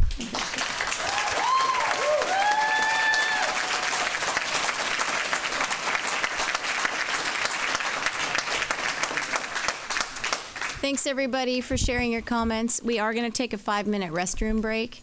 And again, just a reminder, if you do need to leave, just a favor to all of us, if you could not stand right outside those windows, because we can hear you and see you, and it's very distracting. Thank you so much.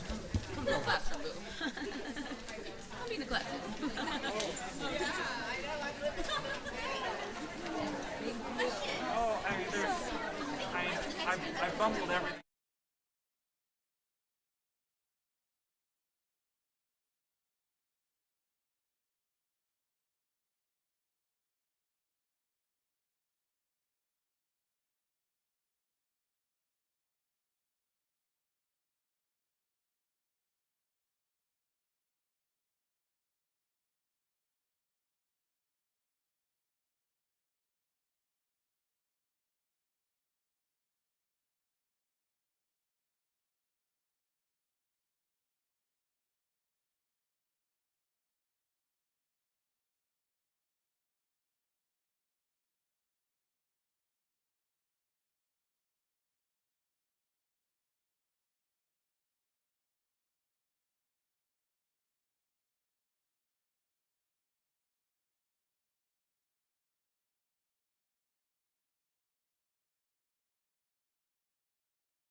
Thanks, everybody. We're going to move on with item number 8.1, the strategic plan presentation. Preston.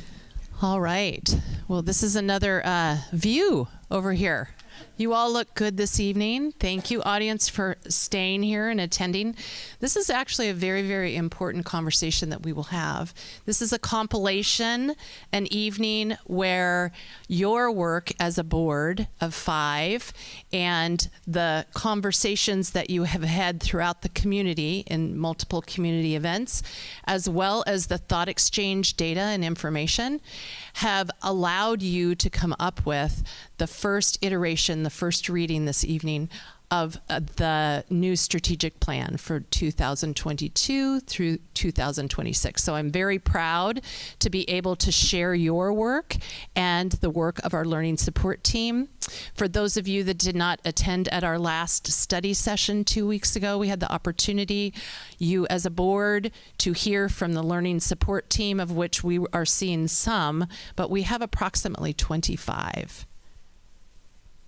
You did start it, didn't you? You hit the okay.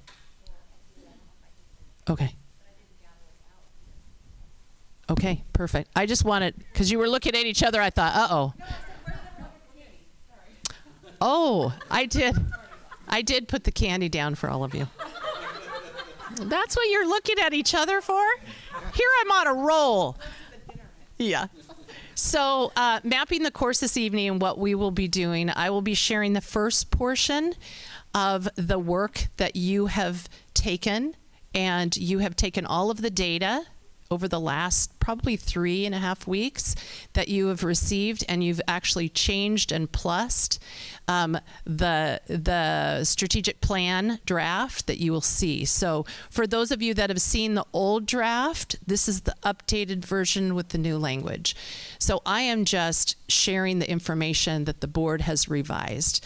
And then my team will come up, and this evening they will be sharing their objectives, the language around the objectives, which is our responsibility to do, and also presenting to you this evening the first view of the overall metrics. And so I have my team here as well, but we're going to go pretty quickly this evening because we know that this is your first reading.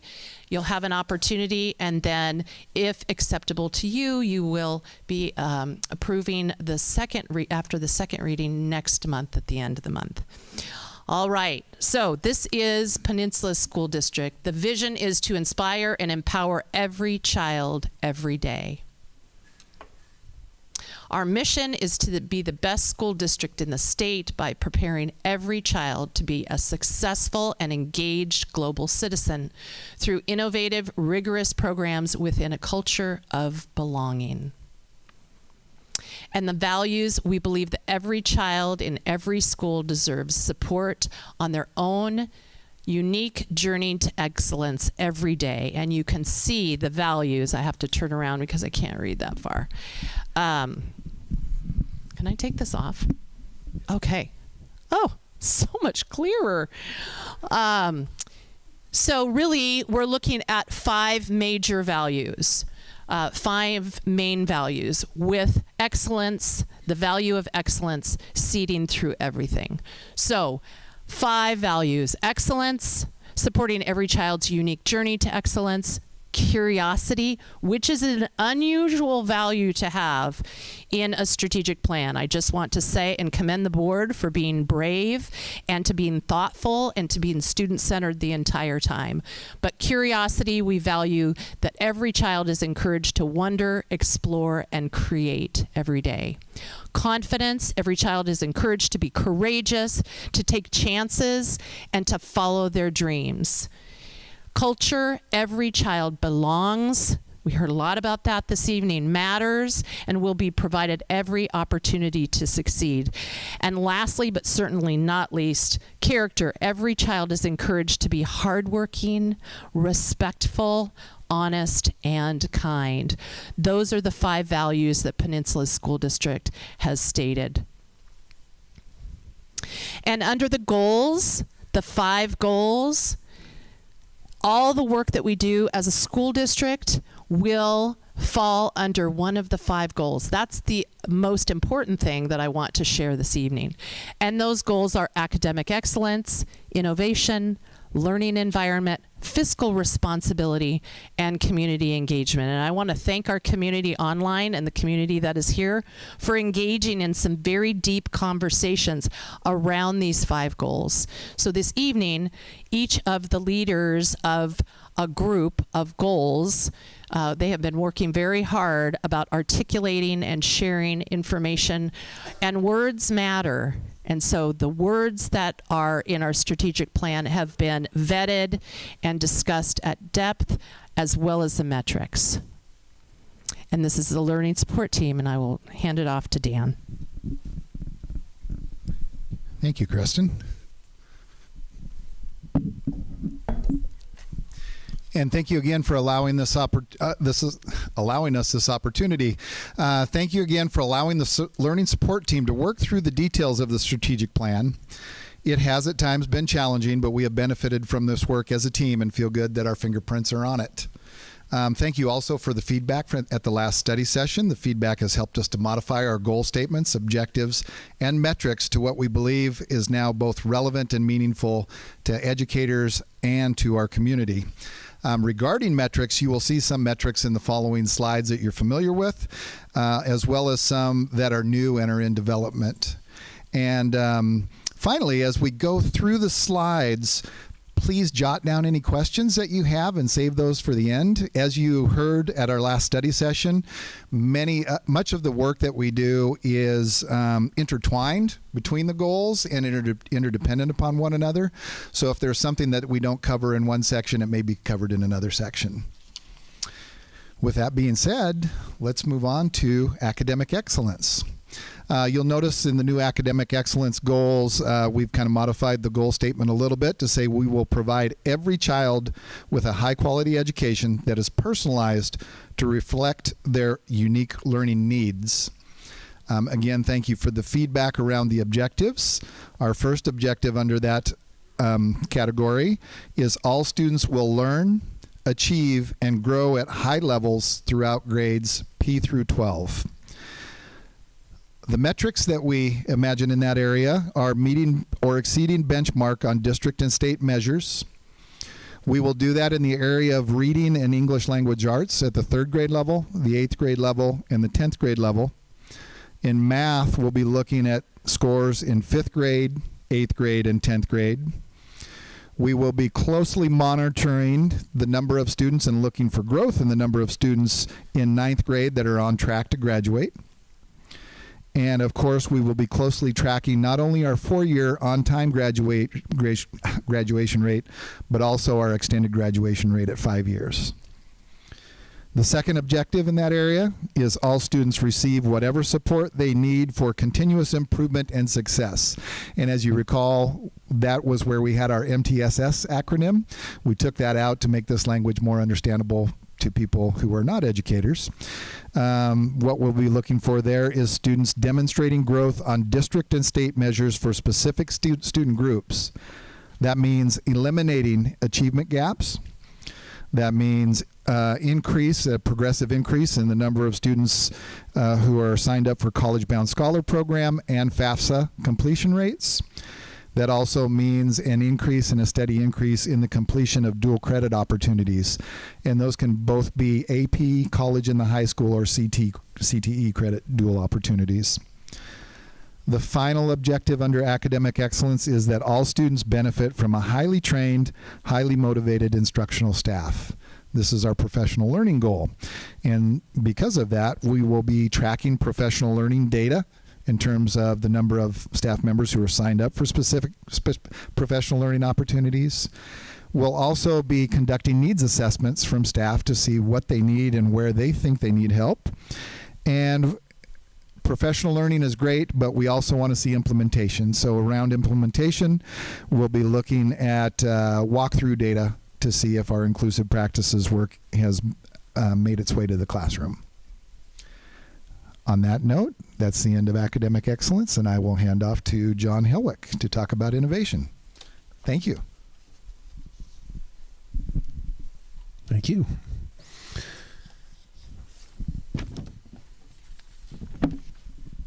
So as we move on to innovation, one of the things that's going to be a little different.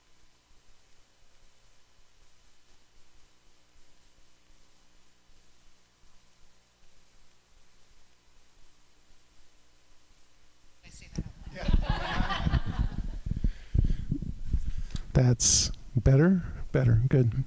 Okay, so with academic excellence, you saw a lot of the measures you're probably used to seeing in the past. SBA data, iReady, some of those kind of more traditional tools. With innovation, it's going to be a little bit different.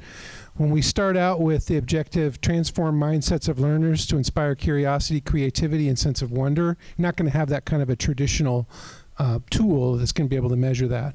We've been using the Panorama Survey for students, but we have not been using it for staff and community, and that's going to be one of the steps that we'll be taking. When we talk about walkthrough data, what we're talking about is when you look at evidence in a classroom, what's happening in a classroom, any educator that goes into a classroom is collecting data.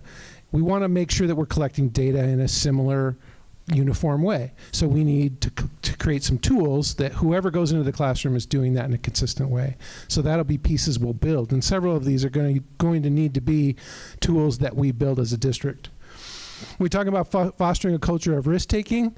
Again, we want to be able to measure that. So as people are getting new grants, innovative activities and events and projects, outside of district visits, all of those things need to be recorded onto a tool so we can look and say, are we increasing those? Are we doing more of them?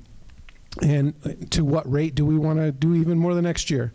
Pilot, incubator, lab, model classrooms. As teachers take risks and say, I want to try something different in my classroom, we need to be able to have other people know where those classrooms are and give them the opportunity and the support with substitutes or whatever to go into their colleague's classroom and see that happen.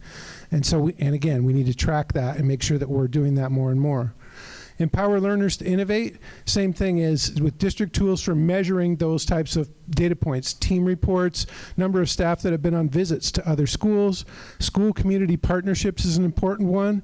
We always work to try to do that, but we haven't done a great job of tracking it. So again, we need to develop the tools to do that. And then evidence of learner-centered practices. Again, we have a lot of teachers and a lot of educators that are doing those types of things. We're going to encourage that, and we need to track it, and we'll develop the tools to do so. Hey, John, could I ask that, or Kristen, as they come up to speak, can you talk about the change in the goal and the wording, like did innovation, because it's people are listening online, the first goal, the innovation, did that change from the previous version? If so, could you just read it? From our original version, it did change. We tried to kind of streamline it a little bit. We started with a kind of a definition, what it was and what it wasn't, but we tried to get it down to a simpler definition. So the definition we have here, innovation is both a mindset and a set of actions. We'll utilize innovative practices to encourage children to remain curious, to take chances, and to learn from failure. Sorry I didn't read that at the outset, but that I think kind of is a pretty tight way of saying what we want for that, and I hope that that's a better definition. And I thank you, because like Preston said, we listened to the community and they gave us feedback on that wording, and I just want to make sure that we point that out, that we listen to them. We did try to reflect that. Thank you. Thank you. Okay, and now I'm going to pass it off to Karen and fiscal responsibility. Yay. We didn't change our goal statement. Basically, under fiscal responsibility, we will efficiently and transparently align human, financial, and physical resources, supporting effective, innovative educational programs and facilities. We have 3 objective areas. The first one relates to, really it's about communication and promoting transparency and accountability for what we have and what we do. The metrics, we have various financial and fiscal data points that we can share, not only with the community, but with staff, with students. We need to find different ways to get the information out, not just on our website, but finding different venues and different ways, medias of getting information out. So the first objective, share financial information, is really about communicating and promoting what we're doing. The second objective, provide effective, efficient, and innovative service models for district-wide operational systems. We have a lot going throughout our district, and fiscal is throughout. Without good fiscal resources, we wouldn't be able to do what we need to do. But we have to have systems that work and that create those efficiencies and create effective ways of using our resources. So some of the things that we're going to need to do is we need to continue to do internal and external program reviews. We need to look at staff and student satisfaction, and we need to build some surveys so that we can see what's happening within our schools and within our community, what the perceptions are. And so that is something that we will have to start to build so that we're getting the right information so we can make changes to whatever we're doing. And the last objective is to attract, develop, and retain high quality and culturally diverse staff. This is really about the whole system. This is not just our teachers, but it's our drivers, it's our custodians, it's our contracted service people, food service people that we contract with. It's making sure that we have the right people serving and building our system of support. We have a lot of information. There's the OSPI report card out there, and if you dig into it, there's a lot of information out there that relates to staff and what our staff makeup is. And so we need to get more of that information out, whether it's pointing people in the right direction or, again, it's about the communication, getting the information out so that people don't have to go and search for it. We can give it to them beforehand. So those are our objectives and our metrics that we're looking at, and then there's a lot of detail underneath all that. And next is learning environment. John? Thank you, Karen. Thank you, and good evening, Board of Directors. I'm here representing the Learning Environment Group this evening, and our overarching goal, which I don't believe has changed since your last study session, is we will ensure an inclusive community and culture where everyone feels safe, valued, respected, capable, and has a sense of belonging. So our first objective for this goal is to develop inclusive learning environments that are safe, innovative, equitable, flexible, and accessible for diverse learners. Our proposed metrics for this objective are professional learning data in a district tracker, student surveys, and our student information system, where a lot of our information and data are stored.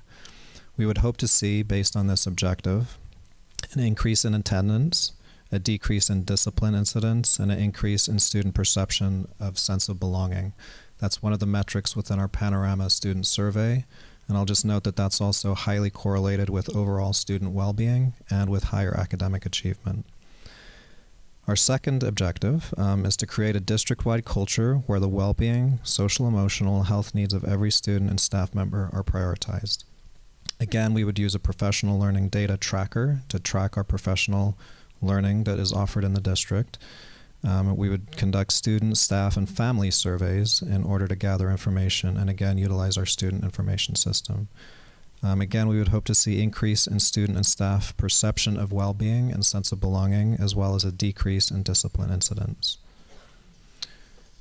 And we have 4 objectives. The third objective and the fourth, we did change some language based on feedback to include the words community member as opposed to the former language that was in these objectives.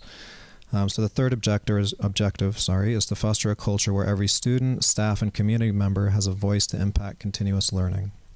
Again, for this metric, we'd utilize student, staff, and community survey data and perception data. So as you know, currently we do collect student perception and survey data through Panorama. We also have the ability to do that with staff and with families also through a similar survey. Our fourth and final objective is to create optimal learning environments by maintaining, modernizing, expanding, and adapting facilities that meet the needs of every student, staff, and community member. To do this, we would involve partners in identifying short short-term and long-term facility needs. Our metrics would be to develop a long-range facility plan and to improve current facilities. And finally, we have Erin. Good evening. Well, for you and your journey with community engagement, not a lot has changed. This has come pretty solid. We remain in our goal to foster relationships with parents, guardians, and within our community, built on mutual respect, collaboration, communication, and of course, our shared commitment to students. We have 2 objectives. You might recall we had 3, but we narrowed it to 2. We felt that took care of our needs here. The first, to expand meaningful opportunities for parents, guardians, and community partners to positively impact student learning. And we have some work to do on our metrics because it's not something that we've tackled before, right, with regard to data. But we do want to take a look and dive into that, as our goal is to increase the number of volunteers and volunteer hours, to increase the number of partnerships with business and community. And as you all know, in CTE, that's really important, as well as across other parts of our district. But also we want to increase the ways our students give back to the community. Our second objective is to ensure communication among partners is clear, timely, authentic, and trustworthy.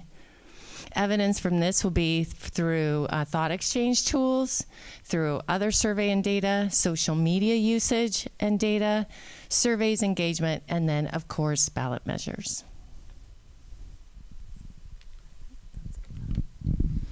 All right. So as you can hear, there has been a lot of work around the objectives. You can also hear that there is still a lot of work to do.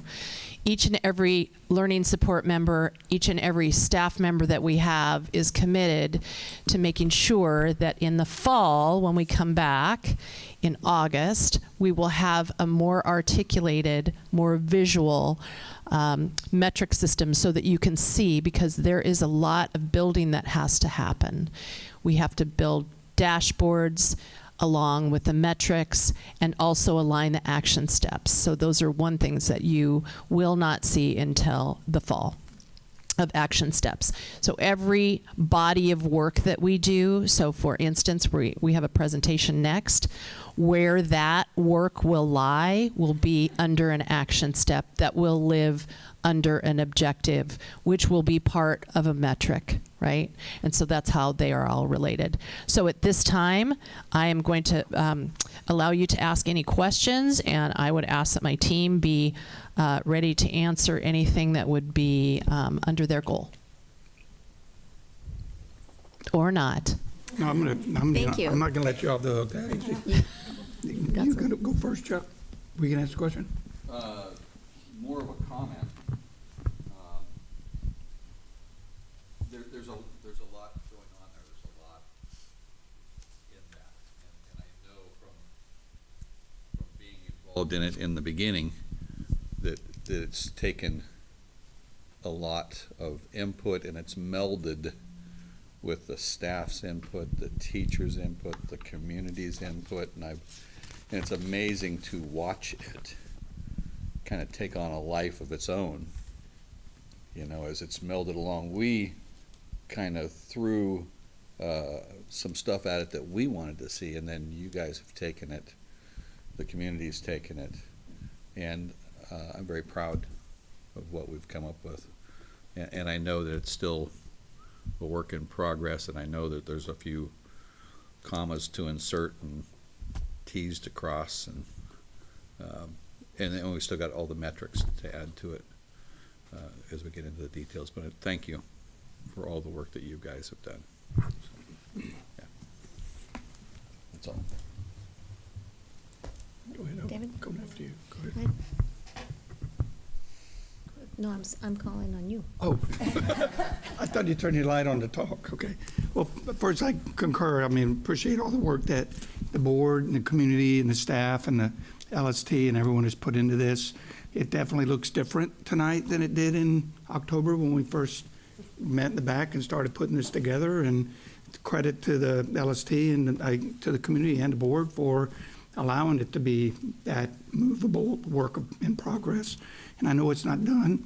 And sometimes, as we said in the past, school board members ask questions that they already know the answer to, but because we're being watched. And so can you just explain a little bit what's going to happen? Because this is a first and second reading, so I know there might be some small changes that happen between now and the time we approve this, but you can't go from like point A to point B in the strategic, especially in academic excellence. If we're at a certain benchmark right now and we want to get to here, I'm sure you're gonna stagger that. So could you just talk briefly about how that metrics can be, and like some of them said, the metrics in the other areas will be even more challenging to develop. So could you just talk a little bit about, and again, we sort of know this answer, but for the community. You already know the answer that you're asking? Yep. So I might have John up here as well, so he can kind of fill in. Why don't you come on up? So with academic excellence, I think the most important thing to remember is that what we will report at the first report for our strategic plan will be our benchmark, right? And we could put up there, we want 100% of all of our students to meet and exceed every benchmark. But what we don't know and what we're curious about is on all of the metrics that we have, where we are, we will have 2 points of data. So it's actually an excellent time to be adopting a strategic plan, because we had fall, we had SBA, and then we just finished spring SBA. That's never happened before, right? We've only done that once. So actually, and they're very different assessments.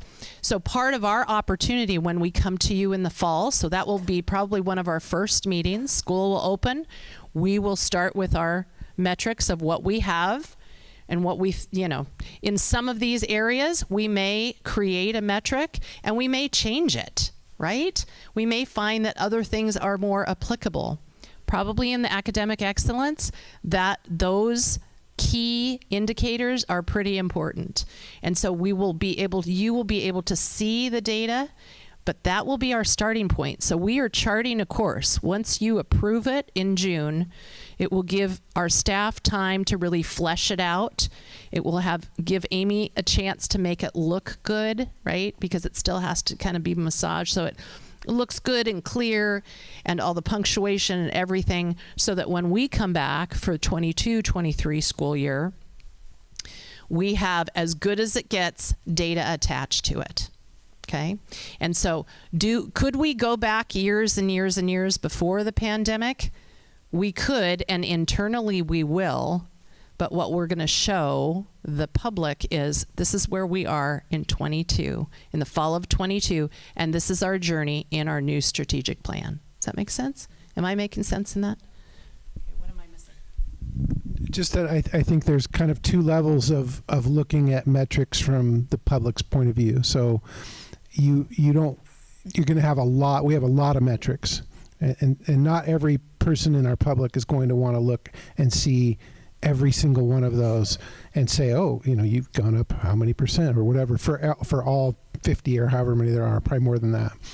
So some of the districts that we've looked at that have models that seem to work pretty well is to then have kind of your most important metrics on a very easy to see kind of 1 to 2 page with maybe some color coding to show where you're really excelling, and then maybe some greens in that area, and then maybe some reds or pinks in the area that you're really going to be focusing on because you're not seeing the growth you want. And then we'll update that on whatever period we decide as we get new data in, so people can see that. If they want to drill down, we'll have all that for them. But for that overview view, it's got to be pretty simple and easy to follow. So. And under academic excellence, the metrics that we have chosen are also reflected in the report card. So those are also the OSPI chosen metrics. Not that we internally aren't looking at each and every grade band and each and every achievement gap, but what we will put on our dashboard will be kind of the big rocks. Thank you.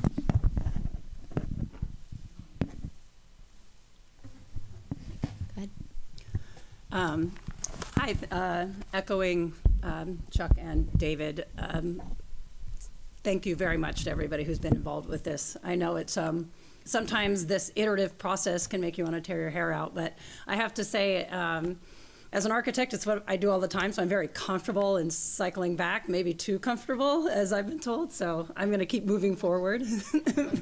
But I just kind of have a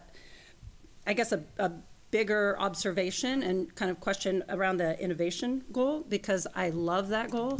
And it kind of struck me like hearing the objectives and then the metrics, and that our objectives are student focused, but all of our metrics are educator focused. So we're setting an objective for students, but we're measuring what the educators do. So I'm wondering, did you notice that? Of course you noticed that, but can you talk a little bit about that? Yeah, two pieces to that. One is there will be some survey data of students that will be student-centered. So both panorama and an internally created survey that we can get to the students directly. Mm-hmm. But we also think that we want to see if we're really doing that well, that's going to be coming out in the academic excellence and the learning environment areas also. Okay. So if our students are feeling like they're being challenged and they're given opportunities to be creative and they get to be the ones that lead their own learning, that's going to show up in all of our big metrics. But mostly what we're seeing is if we can track that a lot of those kind of opportunities are being given to them, mm-hmm. That's where we're tracking that data, then we're kind of making the leap that we're going to see that benefit the students in all of their metrics. Does that make sense? Mm-hmm. Yeah. Yeah, and I think one of the things too, I was in hearing, I know the metrics are being fleshed out, but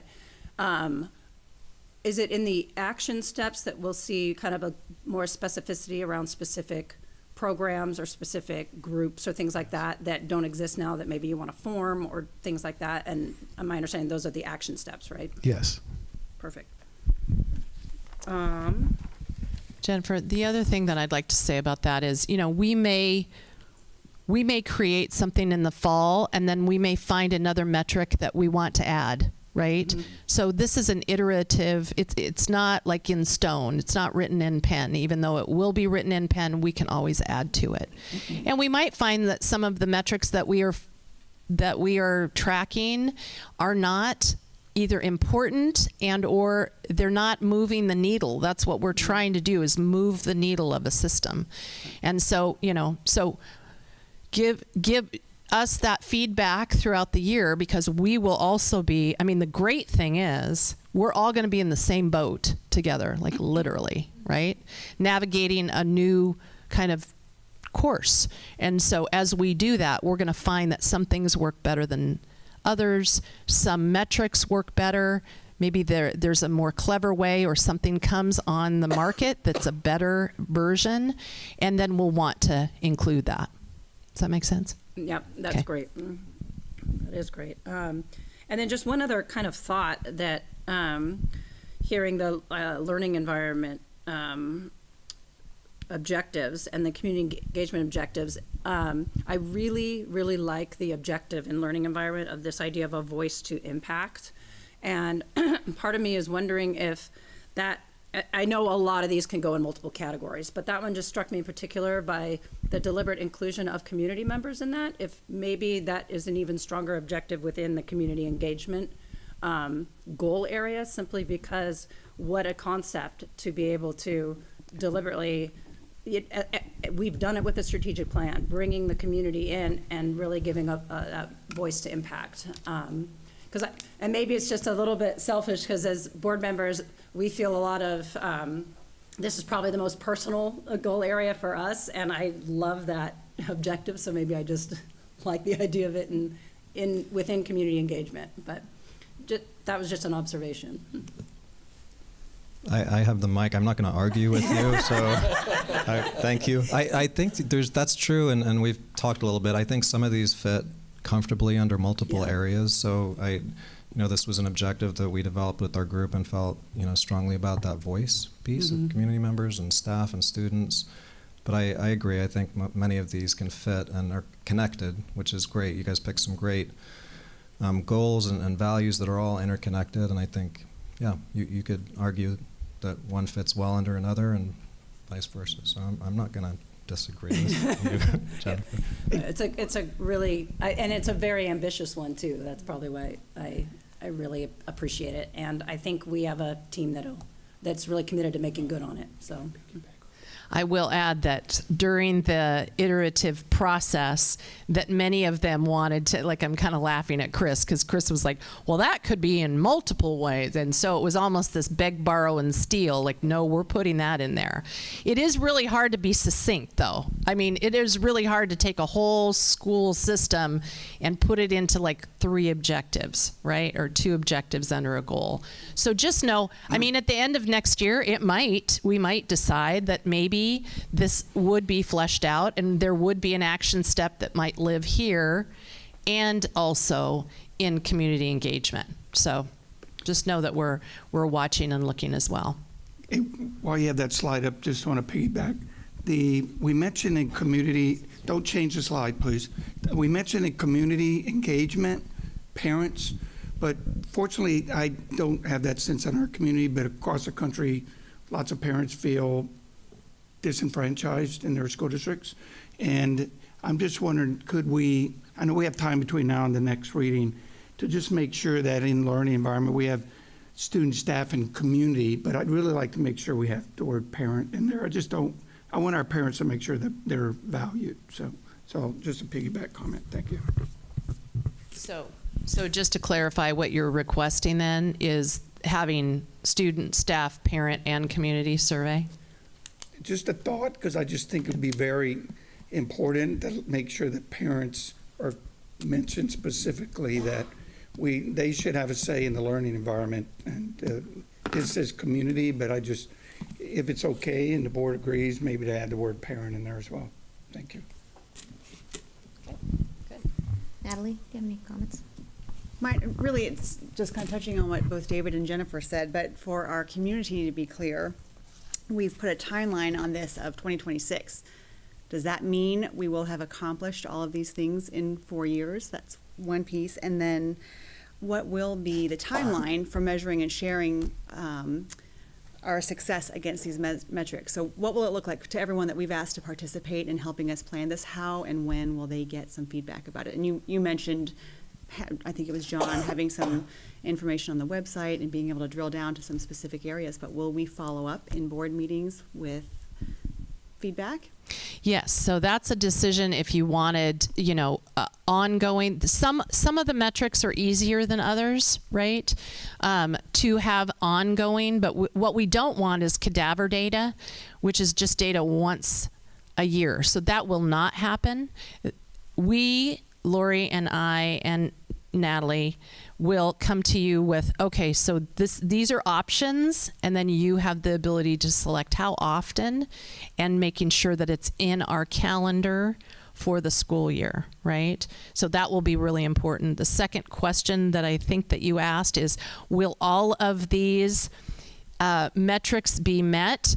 We might be surprised and have already exceeded, when it comes out in the fall, we may be surprised. We may be pleasantly surprised. And we will always have achievement gaps. We will always, until we have no achievement gaps, that's definitely a metric. So there are some of these metrics that are really, really important. Will we ever get there? I don't know if any school district in the nation or probably in the world can say, oh, we are there, until and unless 100% of their students meet all standards, 100% of their students graduate, right? Those are things that are really important. As we flesh out these metrics, I'll take the graduation rate.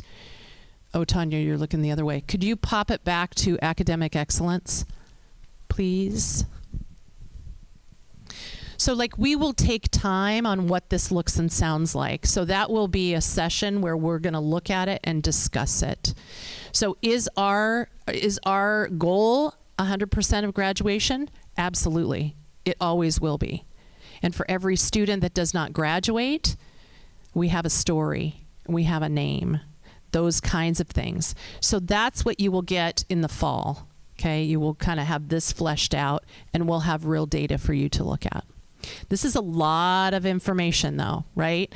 Academic excellence is probably the easiest information, if we could go to, let's go to learning support or learning environment. Some of this is pretty easily accessible data. And then, but look at this, increase in student and staff perception of well-being. We have to figure out how to measure that.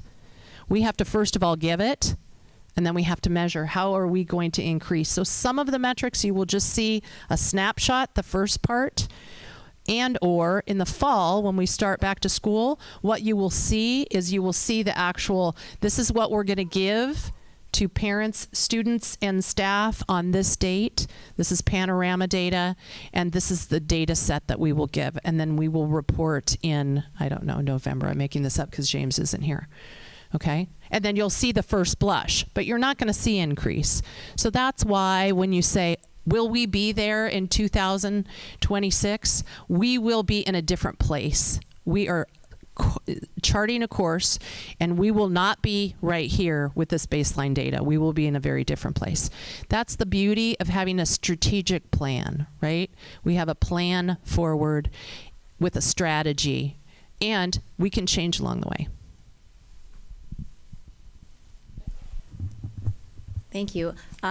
My questions, well, the answers to my questions, I believe, will be revealed in time when it comes back after. So, and to that end, it's unlike Jennifer. I have not had a lot of experience working on something that goes completely around the horn twice or more, and maybe, as Creston has suggested, we stop going around. But it has been a really cool process because not only does it get worked on by each group along the way, it goes back for refinement all the way to all the parties, and that's been a really great process. And in addition, I think some of the pieces like thought exchange and some of the things that we used to solicit community input and involvement have, in addition to some of the ways we met in our study session with all of the board and the district leadership, have sort of the lights gone on, like, why wouldn't we use these things for other things? These formats of meeting and soliciting feedback. So many possibilities, and it's just been a great process, and I really appreciate everybody's and a lot of time and effort, but well worth it. So thanks, everyone. So are you just going to stay for 8.2 right in? Yeah, we're going to hit one of the metrics early. Hold on 1 second. I have another question before we do that. I wanted to find out if either of you, Annalise or Caroline, had any feedback on the strategic plan.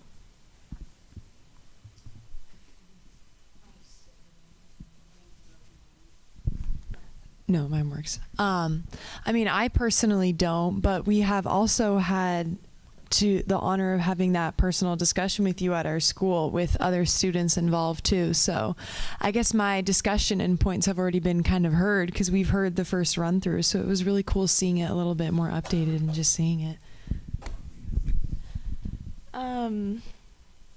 Yeah, I think it's very, I don't know another word besides cool.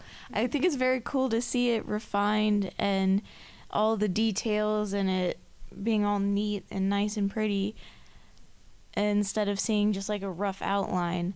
I also think that like it could be beneficial to have the students that you met with before take a look at it again and see if this is what they had in mind, if there's anything more they would add, if there's anything they would change, or just their input on it being finalized.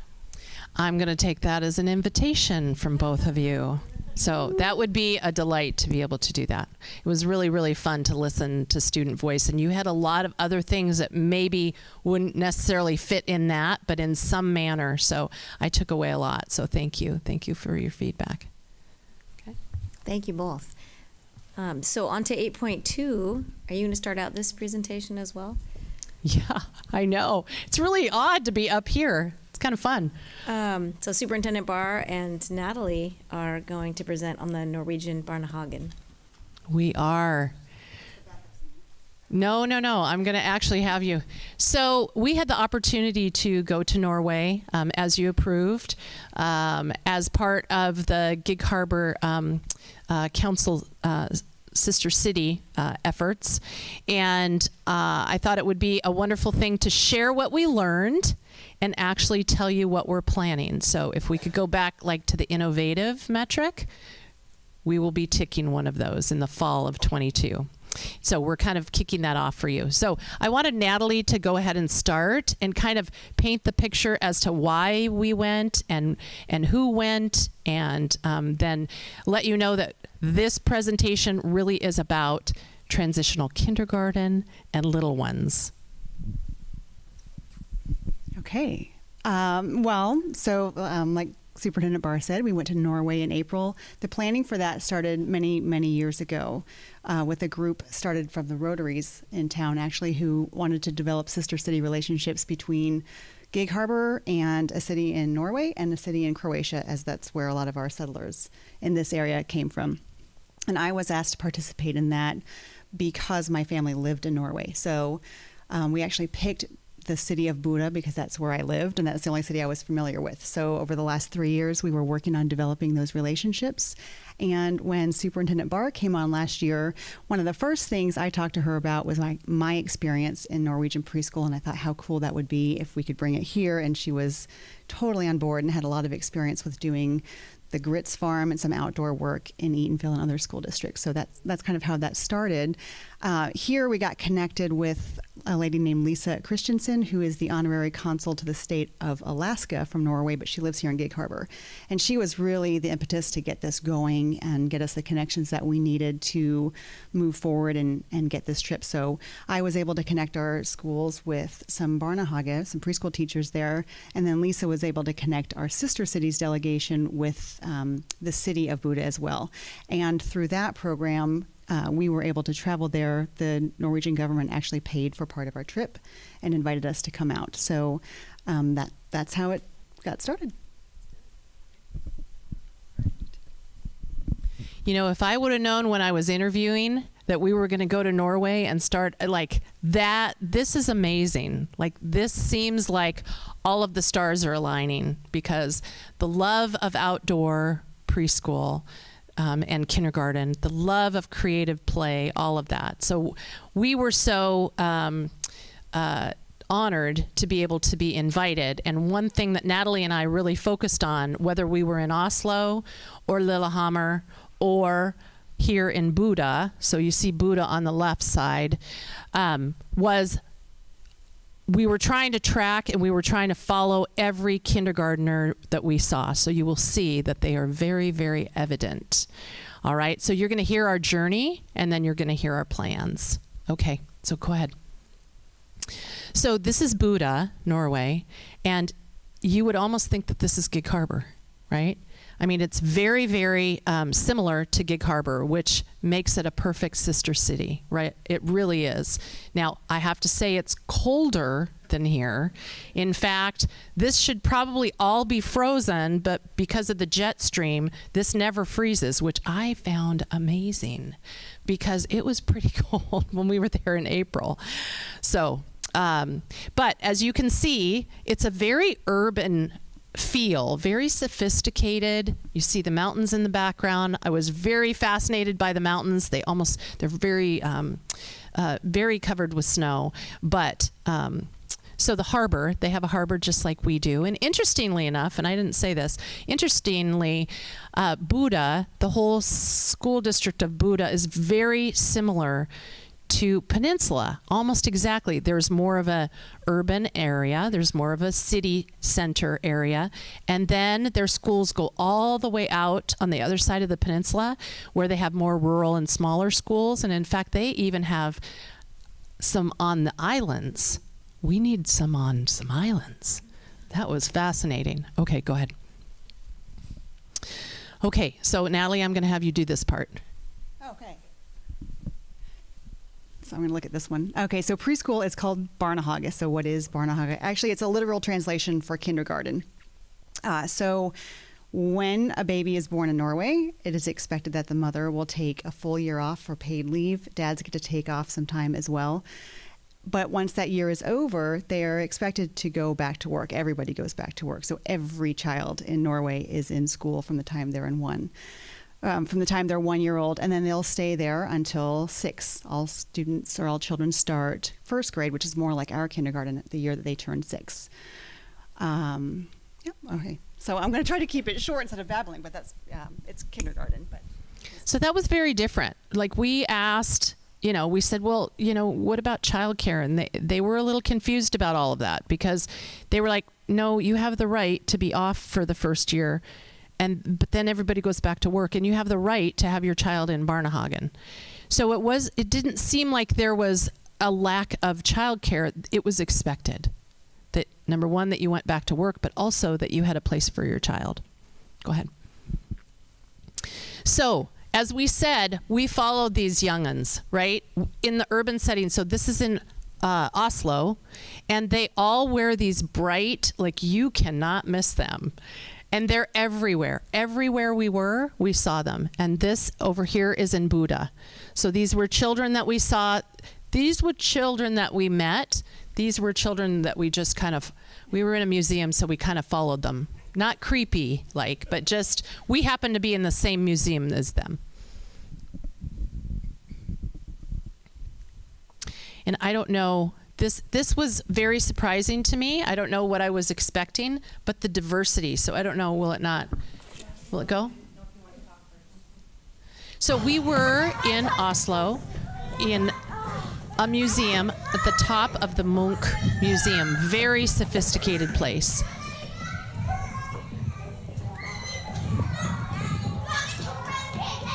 And it's expected that students, and I'll have Natalie to speak a little bit more about this, but it's expected that students are out in the community. They're learning how to interact with people. They're learning about their environments. It's expected that they're out on a weekly basis. It's what they do. It's not just like in America, it seems like in June, we all get our field trip forms and then we all go to the zoo and it's like an event. This is like their daily, this is what they do in Barnahag.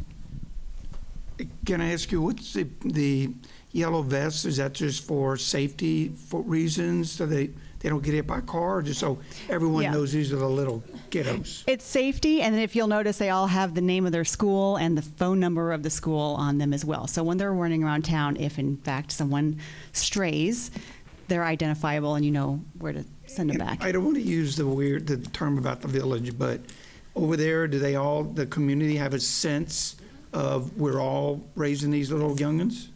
Yeah, so that's what I was going to talk about next. So like Creston mentioned, the kids are everywhere, and that's by design. They are encouraged to participate in all facets of life. So in stores, in museums, in cafes downtown, in sporting events, they're always there and they're welcome there and they're spoken to and they're just treated with a great deal of respect. What's interesting is teachers don't go by their last name. There would be no such thing as calling Superintendent Barr Mrs. Barr. She's Creston, because everybody is equal and everyone has the same value. There's no tier system by age or rank or anything like that. So part of the belief system is that kids are expected to be everywhere, invited to be everywhere, and participate and learn through play. That's really the goal of the preschool there, is that you learn through play, you learn from experience, you learn from figuring things out with your friends, with your team. So this was inside the Munch Museum, and if you don't know, I did not really know who Munch, it's not Munch, it's Munch. Museum, it's the Scream, that's the artist, but there were multiple artists in this large, it had to be 8 to 10. It was giant. It was just brand new, beautiful. But we came across this large room, and they had built this is all about recyclable and recycled, and there were children in and out everywhere. This was kind of black light. They were in there just kind of playing and they were playing chess. They were making markers. They were frolicking. It just felt like, they were playing and they were having a lot of joy. So it was pretty fun. We just happened upon this. Go ahead. And so, of course, we had to put, we are Psd. I had to put our mark on the wall, right, on the labyrinth. But what struck me is that art was everywhere. Everywhere that we were, Children were creating, they were doing something, and they were being allowed to do it. You know, I did not see a lot of restriction at all. Okay, so weather, we've kind of touched on that. I think everyone, when you think of Norway, you think of the snow and being in the Arctic. And how does that match a community that is so focused on being outdoors? It's the clothes. So I think there's a slide in here later that tells you the national saying, but really it says there's no such thing as bad weather, only bad clothes. So everywhere we went, there's clothes, and they're affordable, and they're incredibly good quality. And whether it's for the rain or for the snow, or, I mean, there is a summer there, they have warm weather clothes as well. They're accessible. But they're also, all families with children receive stipends for clothing, so that there is no inequity in, in being able to play outside. Here, sometimes you'll hear about public schools that have to cancel recess when it's snowing or when it's cold because not everybody has the good kind of clothes. And it makes it really difficult to allow kids to play outside the way they need to. So Norwegian kids are outside all of the time because they have the right clothes.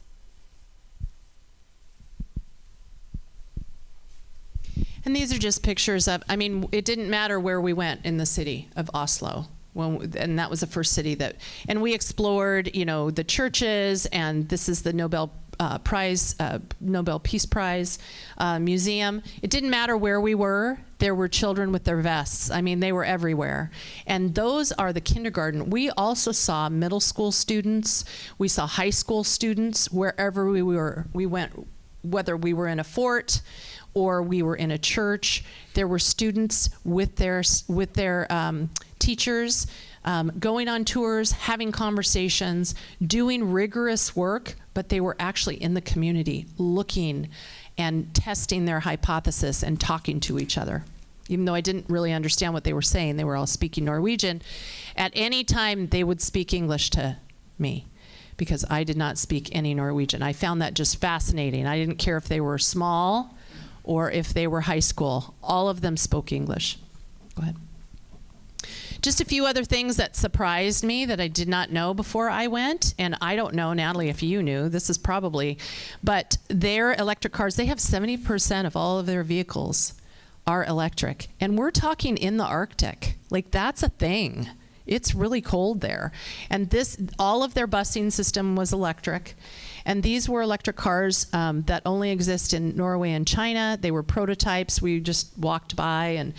And so it is a given. There was direct conversation in the conference that we're not talking about this evening, but in the Nord conference that we went to about blue shift and green shift, but certainly that fossil fuels are in the rear view mirror. That statement just kind of stuck in my head that someone said. And I thought how different our conversations are now and how expensive our gas is, right? Gas is very expensive there as well. But we really didn't see a lot of gas stations. Yeah. We didn't do a lot of driving. And what was refreshing and interesting is that traditions still remain. So we had an opportunity to go to Lillehammer, and also, we saw Barnehagen students. But what was surprising to me is my family is from a short way from there, like 20 minutes. And we had an opportunity to go and find my family farm. I didn't know that we were going to do that. I didn't even realize that it was so close. So my last name is Hong, H-O-N-G, and this is the Hong farm. And I went up and met a relative, and her last name was Hong, and so we connected over Facebook. But I did give her a Gig Harbor high school t-shirt because she was very excited, and she probably thought I was a crazy person because I just showed up. We showed up and just knocked on the door. And so Elin Hong has a Gig Harbor t-shirt in Trenton, Norway. So that was a surprise. But, it struck me, being 100% Norwegian, not speaking any Norwegian, but all of our families came from somewhere once upon a time, right? It just struck me that the courage and bravery of people that came to America and still the connections. So Buda is an Arctic town. And Barnahogs are evident everywhere. And this was our journey. So we went from Oslo to Lillehammer, and then we flew up to Buda, which is about, I don't know, an hour and a half flight or so. And when we were flying in, I'm going to editorialize this a little bit, but I started getting panicked because all I could see was just snow, snow. And I thought, I don't think I have the proper clothing. And what they told me is that I brought 2 summer jackets. 2 down coats were called summer jackets, so I was very accurate. But we did land, and it wasn't all covered in snow. But we spent a morning with children exploring, and I want Natalie to set up why we went there and who we met. Okay, so this is the preschool that my youngest son attended when we lived there. It's called Melamira Preschool, which means between the swamps, actually. So the ladies that you see in the picture with me are teachers. This is the classroom that my son was in. These were his teachers, and they've been there. These same ladies have been there for anywhere from 25 to 32 years between them. So it's a job that they love and that they stick with. Same school building. So on your bottom right, that's the school building. So I want to point out that it's not always about just being outdoors. They're not outdoor preschools. It's more about the focus and the belief system. They just happen to spend a lot of time outside. And they are outside, like we've mentioned, and we'll continue to mention, no matter the weather. So when it's not snowing, that playground area is filled with bikes and sand pits and the same kinds of things our kids do here.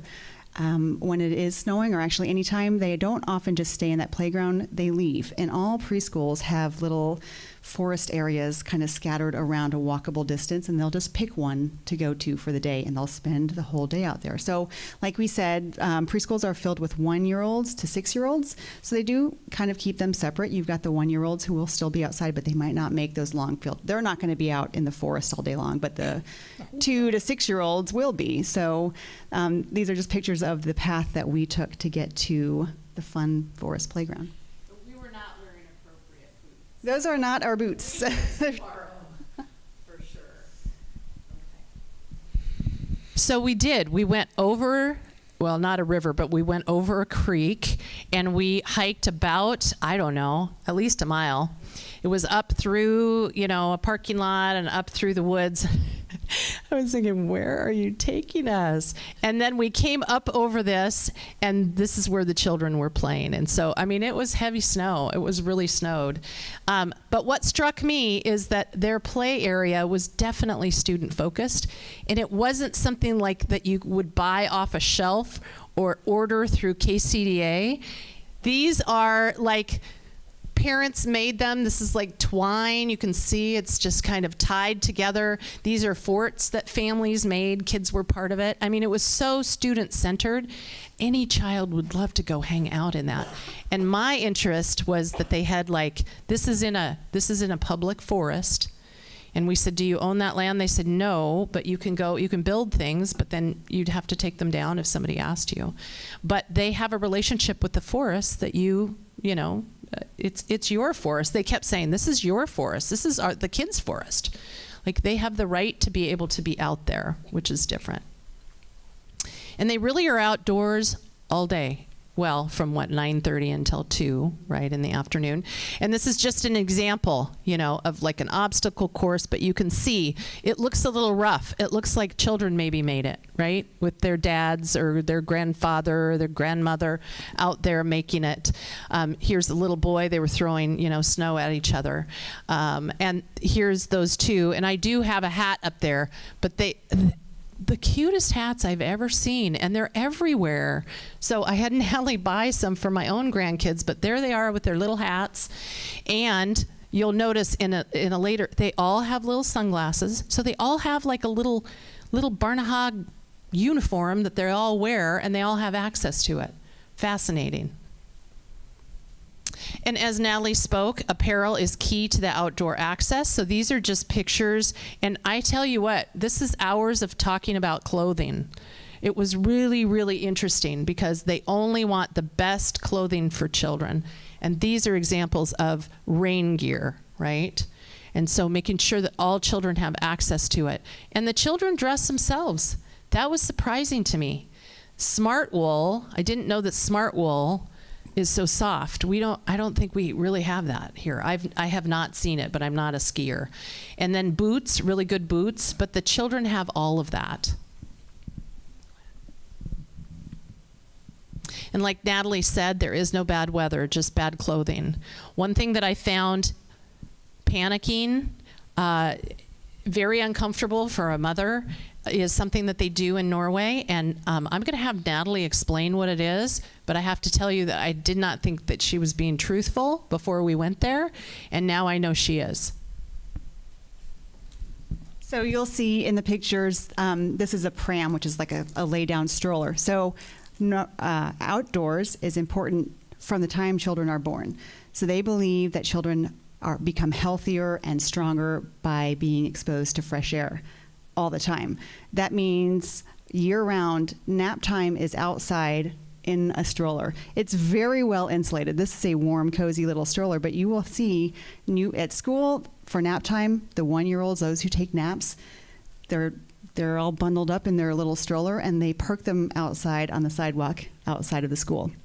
You will also see this at a cafe. So moms are off the first year that their babies are born, but they still want to go have coffee or get that break with their friends. And so Lori, who was able to join us, saw this too. When you walk past a cafe, there is a row of strollers outside with sleeping babies in it, and moms or dads are inside. And so they sit by the window, but you see the stroller shaking, then you know it's time to go get your baby. But having them outside, they have the appropriate clothing, blankets. They have we use sunscreen here. They have cold weather cream to keep their faces from getting chafed, but they swear by it. So just this last weekend, the ambassador to Norway was in town. We had the opportunity to meet her for dinner, and this is one of Creston's favorite stories, that she just doesn't believe that they do this. And she's kind of said matter-of-factly, of course we do. That's how you make a healthy baby. So that's it.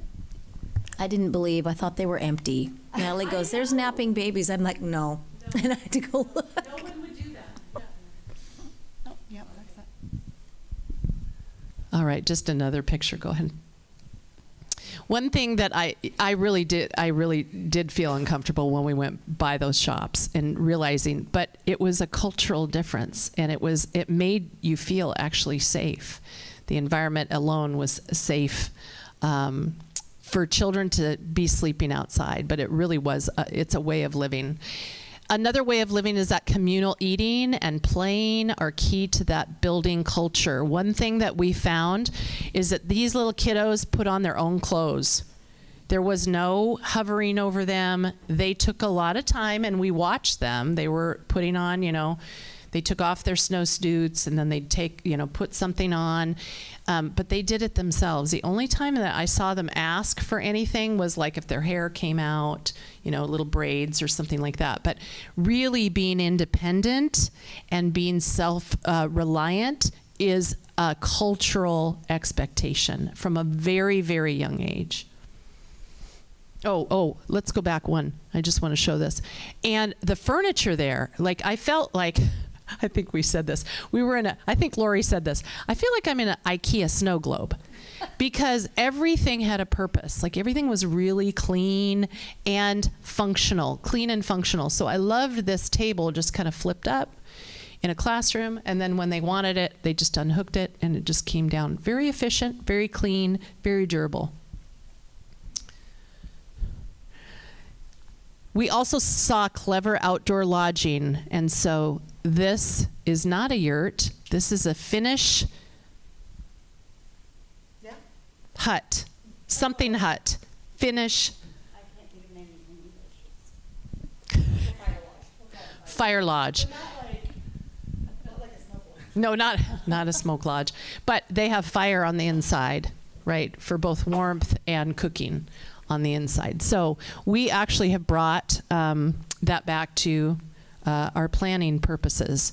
And it's a lot less than a yurt would be here in America.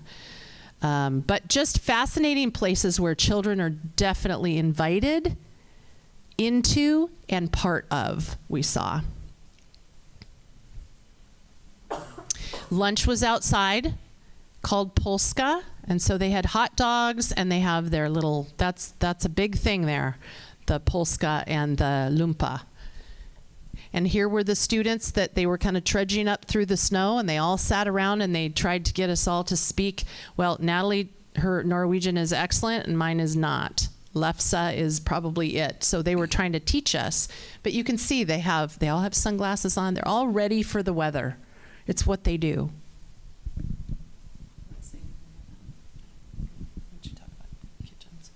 Okay, so part of the system is, like I said, it's not just about the outdoors. It's about your whole environment, and it's about healthy living, and included in that is healthy eating. So one of my son's favorite experiences there was the day that they went hunting. So he was 4 at the time, and they took him grouse hunting. So the kids didn't shoot, but they went and they did the bird sightings, and they got a bird and they cooked it and ate it. And I think I've shared a video of he came home with the extra bird parts in his pocket. So that's how I learned about that day. But they also went ice fishing one day, and then they learn as they're gutting the fish, they learn about all the parts, but then they eat it as well. So they learn about where food comes from. They also grow their own food, so they have a garden. In the summer months, they go out and they forage. They learn about mushrooms, they learn about berries, but then they bring everything back to the school and they cook it for each other. So kids at a very young age are learning about the health benefits of food and how to prepare it and where it comes from. So the kitchen in the school, this is inside of the preschool, is built with these little stools so the kids can stand there and prepare it. They're taught how to use tools. They use knives. And there's really not a lot of accidents. There's, like Creston said, there's a lot of focus on self-reliance and competency and building trust in your own skills. And the oil, this is fish oil up there. So when we were at restaurants, the breakfast buffets, at hotels, the breakfast buffets are phenomenal, and they have fish oil. They do take shots of fish oil every day. So I said we all have to do it once. Creston took it farther and did it every day. I still am doing it. But Creston noticed there's a lot of oil in here. Why do you have so much oil? And they talked about the benefits of the fish oil, not only ingested, but also to be used for massage. So the teachers will massage the kids' feet or their hands after a long day. I mean, one thing that they said that I loved is when our kids come inside, they're tired, but it's a good kind of tired. It's tired from being outside in the fresh air and running and playing, and they're just physically exhausted, not stress tired. And there's a big difference there. But part of that is soothing each other. And then moving up into the elementary school, I shared today that they also teach the kids how to give each other little hand and head massages. So you have this really calming touch, and you work on how to soothe yourself and calm down and relax, and how to look out for your friends and be able to comfort them in that same way. So fish oil is used for a multitude of reasons. So we're going to skip through these. Okay. But these are the teachers that our staff will first be meeting with. So we've already Zoomed and connected with, but these are the ladies who are the experts, and they're already committed to helping us develop this program. And I would say these educators here would love to partner with Peninsula School District, maybe not just on Zoom, maybe having them come over and our teachers over there. So opening the door to possibilities. But what I found just striking is the Norwegian Barnehagen has a whole philosophy. It's a curriculum that is adopted by the government of Norway, and it talks about student rights. So what we heard from them is students have a right to play. They have a right to explore. They have a right to fall down or make mistakes and then get back up. That's what they want children to engage both with each other with kindness, to learn how to be a good citizen and a good friend, as well as the academics. So go ahead and skip through those.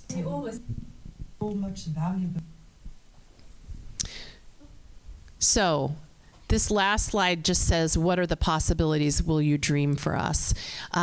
You know, when you look at this picture here, this is I love this picture. Like, I took this picture. I was so excited that they just kind of all moved right there. I mean, we're at the top of this urban place, and you have these little kids that are together, and they're just looking at their future. They're exploring.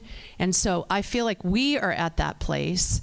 Natalie and Lori and the rest of the board they have been amazing to allow us to think out of the box a little bit. So Lisa Ray is in charge of our transitional kindergarten, and we will be implementing a new transitional kindergarten at Voyager that will be, we're not going to name it a Barnahagen, right? We are going to say it's a transitional kindergarten that will be outdoor. A teacher has been hired, and we had the opportunity to present at Voyager today. So that will start in the fall, as well as partnering that teacher along with Evergreen Outdoor Education, and they are a little bit further along. So we'll have those two schools, one on one side of the peninsula, one on the other side of the peninsula, and then we will be partnering with the staff that you saw here, but also extending it into the school district. We also met with the school district officials, and so finding possibilities. So we're starting something that OSPI, Transitional Kindergarten, is, and if there's any questions about exactly what that is, but you've seen the presentation. Voyager does not have one. We'll also have one at Minter Creek, and just those two. Harbor Heights and Discovery. So 2 of the 4 then. We'll have 4? 5. Okay, we have 5. So 2 of the 5 will be involved in this effort. And it's not to say that it will be only these schools, but we're starting small. And that is our presentation. Is there more than one transitional kindergarten class at these schools, or is there only one? There's one. Just one? Just one. Okay, and will they focus on this Barnahagen model, and they'll spend most of their time outside, take naps out in the parking lot, and eat lunch in the woods? You can answer the question about the parking lot. I don't think there are lots of models where it's a hybrid. I think even Natalie talked about that. They spend some time in the classroom and there is still that component of our American school system that really expects kids to be successful in a classroom setting. So I don't think we want to throw that all out. But the teachers are looking at all of the ways that they can engage students in that risk-taking and play and experiencing the world in their, safe environment of the outdoors. And the resources attached to that. Right. I guess I'm just saying, is the majority of their day going to be outside? Good question. I think that's going to evolve over time. I don't know that we'll start 100% outdoors, but the hope would be that they get to explore and grow and grow and grow and find more opportunities for that. Okay, thank you. I think the partnership, before I went to Norway, I think I had in my head what I thought it was. It certainly wasn't what we saw. It was not what I experienced. So I think having the relationship with 2 of our teachers, with some of their teachers, is going to open doors in ways that we don't know. And the other thing, in terms of transitional kindergarten, is so much of what we heard is to prepare them for being outside, having the vests, having the clothing, having hopefully the Finnish fire hut, those kinds of things. And we selected Voyager because of their access to so many different places that are wooded, close to the ocean. I mean, it's just, everything is right there. So we have a lot of possibilities, as Evergreen does as well. I'm going to ask one more question. I'm sorry, because I know it's getting late. But I know there's all kinds of cool grants for outdoor education. Will this program, Barnahagen, get us some grant opportunities that will help us pay for professional development for these dedicated teachers? Absolutely. Yeah, I think the answer is yes. We will. That's part of our goal, is to look for that. And we will invite people in, but we also want to give space for the teachers to be able to kind of develop their own. I have to tell you, they're both so excited. Both of the teachers have been selected. I mean, it's pretty great to be able to hire a person with the understanding that this is what. So we're getting the right people in place. We're connecting them with the right people, and it can only be an amazing program. So we're looking forward to it. And you know me, and if anyone is listening and wants to donate, here's the plug. But we will be purchasing the clothing that is high quality, and those kinds of things. So of course, we would partner with any foundation that wished to do that. I actually had a conversation with science educator today about the possibility of doing even case analysis. I think doing something different right now, it is the right time to do that, especially outdoor education, especially when we think of starting at the very beginning. We're starting at the very beginning, right? Transitional kindergarten, those are the very youngest students that we have. And what if we could mitigate anxiety, stress, have lifelong learning habits set right off the bat? Would that not impact the entire system? So we're starting way upriver with the youngest of our students. And so we are open to any possibilities of, research, whether it's, talking with parents or qualitative data or any of that, but that's not really the purpose. What we're trying to do right now is really seize on the sister city and seize with making new friends across the world. Are you ready? For the we demand? are ready. Because there's going to be a big demand. We're going to have to expand. Well, program. we've got to start first. Yeah. So it will be limited. Right. And that's not a bad thing. I've already told Chris Ragdoll. So. Yeah. Okay. So the transitional kindergarten program and the rules around that also have some very specific target groups that we're trying to serve. So there is this balance of this experience that we're trying to provide and finding and supporting the students who need it the most. So we're not going to stray away from those rules about who we serve, because that's still ultimately our goal, is to find kids who have not had those experiences. Right. All the better to provide another kind of rich opportunity for them. So in this building this system, we have to also think about making sure we're following those guidelines around who we serve and providing those opportunities for the kids that need it the most. Yeah. Did you guys look into the upper grades in Norway and where they were at for behavioral problems and mental health? I'm assuming it's almost non-existent. So you would assume incorrectly. We only had some anecdotal conversations around that with like our taxi driver. We asked those very things, but really our focus, because we were only in Buda for 4 days, we were really focused on learning as much as we could and going out and seeing Barnehage. We know that there were other conversations with educational, and actually the governor oversees 11th, 12th, and 13th grade. There's a lot for us to learn still. But what I would say is I think that this pandemic has been a universal worldwide effect, and it has affected students throughout the world very similarly.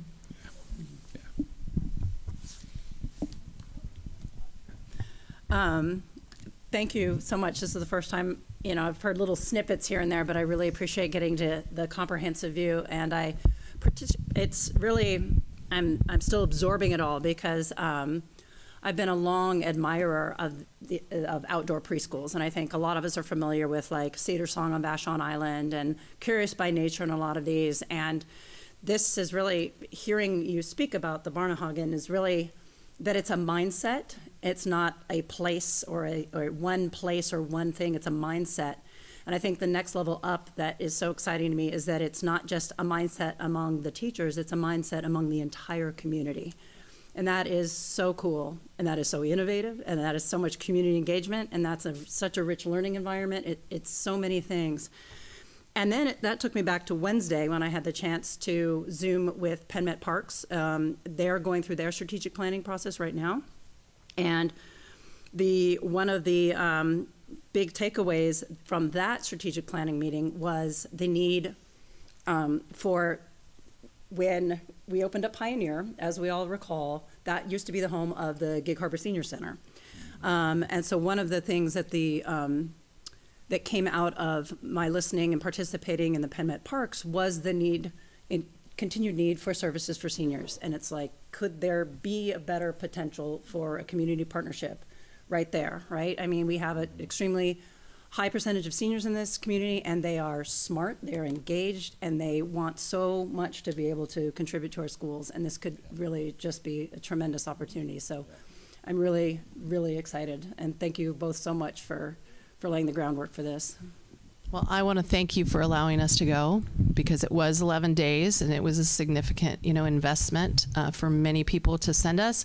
But even more so, what I want to say is thank you to my staff, especially Lisa Ray and all of her staff, for doing the hard work and making it a possibility. It's great to have dreams, but if we don't have staff that are willing to say, okay, that's a crazy idea, we're going to do it, and to actually make it happen. And without the people here, you can have the best strategic plan in the world, but it's not going to happen. So I just want to I'm just honored to work with such fine individuals and professionals. So thank you for allowing us to go. And I hope that it's the first of many, many things. Thanks for doing the presentation and sharing what we all saw over there. I was able to join them on my own for just a few days, and I was only in Buda, so I did not see the museum in Oslo and some of those things. So I didn't join for the presentation, but I did want to just comment real quick about the clothing and just the things going on outside. And my daughter lives in Canada, and there is a similar type school, so it's kind of fun to see, cultural differences, but much closer to home, just really right across the border. And I saw the kids out there one day and in this amazing rain gear, and my daughter had stopped and talked to them once and asked them, what do you do? What's plan B if it's pouring rain? And the teachers said, oh, plan B is plan A in the rain. She said, it's the same. It doesn't matter. And they were like rolling logs that day, these little 3-year-olds. They were talking about how could you get a heavy thing from here to there? And one of them tipped it over and was like, ooh. So, it was just fun to see them learn and explore. And so, anyway, thank you so much for presenting that. Yes. One more thing I forgot to, back to the clothing, because I know that's top. So there's, in Seattle, it's only been, maybe 4 or 5 years since they rolled out a Tiny Trees preschool, outdoor preschool. Different idea, right? Because it's more just purely outdoor preschool. But they had amazing, fully integrated full suits and outdoor research, which was headquartered there, donated all of it. That is I think that, something like that, because they're at a pretty large scale now, and they've partnered, they're in all, I don't even know how many dozen parks. But we don't need to reinvent the wheel. There's a model for clothing sponsorships and parks partnerships, MOUs, stuff like that. So they'd be a great one to start picking their brain for how they got those relationships set up. Thank you. All right, we're going to move on to item 9.1, the high school science curriculum adoption, second reading. And Melissa Wisner and Ashley Ortenzo are here to present and answer any questions.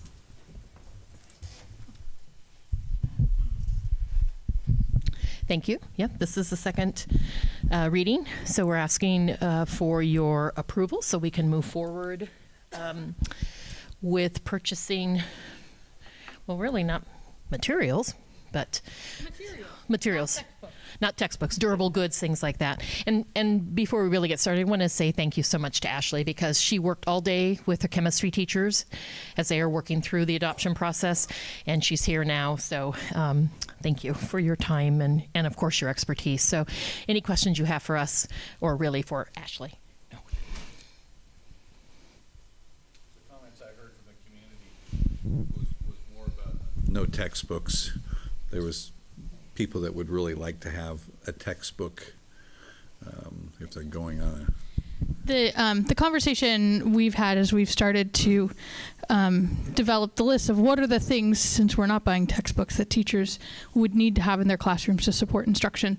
And one of the conversations that has come up is you can't, making sure that print copies of the curriculum are available to students who need that, Right. but not necessarily, supplying them to every kid automatically, but having that available for students who find that necessary. So we would have the ability to print it, or would we have to pay for that printed copy? Yes, both are true, and we would just look at which is the most efficient way to do that. Okay. So there's no no copyright for us just print, like, can we print off one whole? Yeah. Yep. That's the definition of open educational resource. It's freely available on the internet. You could go print your own copy at home tonight, should you choose. But there are also vendors that would provide like a printed altogether copy that we could purchase the copy from the vendor, and sometimes, depending on the situation, that's a more efficient way to go about it than having teachers print individual copies in school buildings. So if that is something that came up as a need more than once or twice, it might make more sense to purchase a set, which would be included in our implementation work. I haven't had a chance to look at everything, but I've looked through the curriculum a little bit, and it looked pretty good, Yeah. up to date. How did the community take at some of the community meetings? Was there any good feedback? Honestly, we didn't get any feedback at either of the community meetings that I hosted in the evenings. We did present to the Parent District Council, and I feel like the feedback there was all along the positive and making connections, kind of like you all did at our last presentation, to students, like the skills preparation and how that connects to career, not just knowledge base, but those science practices. How do you create an argument based on data? How do you support your position? Those kinds of things. One of the things,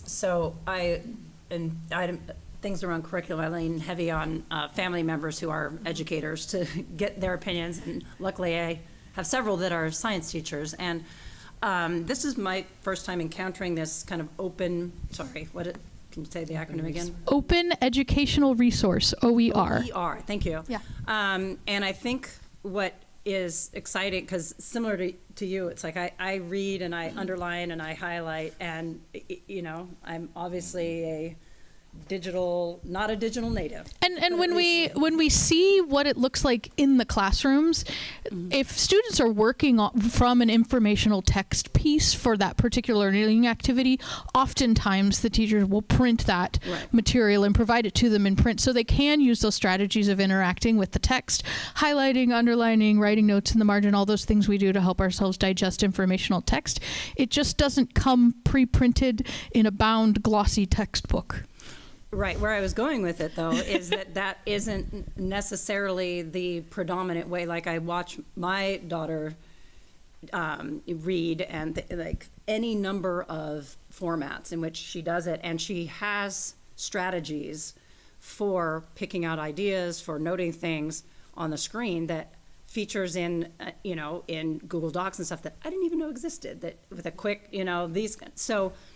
My anxiety has come down about the lack of a textbook to do my sort of, old school ways of digesting information, because that's simply, it's a new landscape is all I'm saying. So that helped to kind of understand that. And then second, the opportunity, what I really think is cool, which I didn't understand at first, was similar, I guess, to the strategic plan, in that it's a bit more of a living curriculum. And I think that is just really, really exciting, the ability to kind of plug into latest research and to see and understand. It's one thing to look back retroactively of the evolution of certain types of, technologies or medical breakthroughs. But to then participate in the making of science is a whole different ballgame. And that's really, really cool. And you could only do that through something like this. You couldn't do that through a textbook. So, it's pretty cool. The only comment I have is, we discussed this a little bit during the study session around the curriculum, and it's just a little bit about, to piggyback off what the question Chuck asked 2 weeks ago, and the discussion you and I had during that during that study session, is yes, you have online curriculum that they have access to, but being married to a school teacher, and like Jennifer, many of my family members are teachers, and they all go out to make the curriculum their own, and they get supplemental information to come in and bring it. How do parents that choose not to opt out of controversial content, how do we make sure that the teachers don't bring in something that had the parent know that they were going to teach, they would have opted out. And so just how do we make sure that they're teaching the curriculum as intended and not bringing anything in that we may not expect them to? I don't know that I can answer the direct question from policing the curriculum, for lack of a better term, but I can talk about the work that I support with teachers in how we implement said curriculum. So one of the pieces of implementation is pulling the group of teachers that are teaching the curriculum together to look at, okay, how are we using this?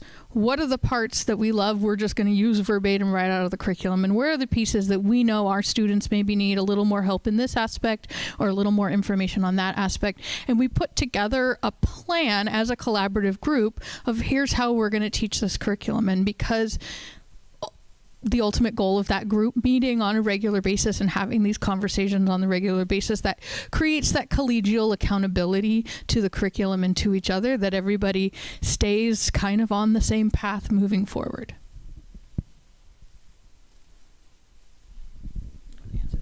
Yeah, I want to just add to that the adoption process can take about a year, right, if there are no pandemics. That's the shortest period of time in the entire cycle. So implementation, some of the things that Ashley was just speaking about, goes on for 3 to 5 years. And then we're back to, let's review the courses. Is it still applicable? Do we need to think about updated materials? So it's this continuous cycle of review, implement, and we're measuring, our kids learning, what benchmarks are we meeting, how are the standards played out. So it continues all the time, and that's the work, really, the bigger work than what's the resource. The resource is important, but it's more important about the process and the time with teachers.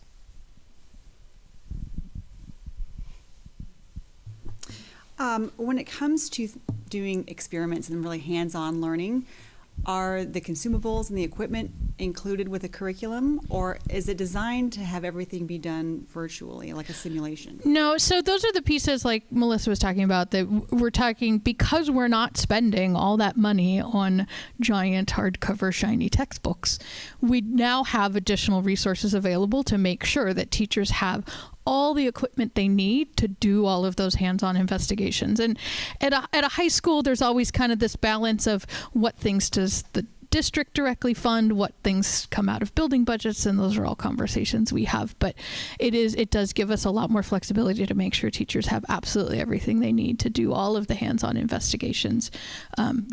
Plates and agar, and the video we saw, kids had been swabbing all over the school to see what kind of bacteria we could grow, that teachers have all those things they need. Is that it?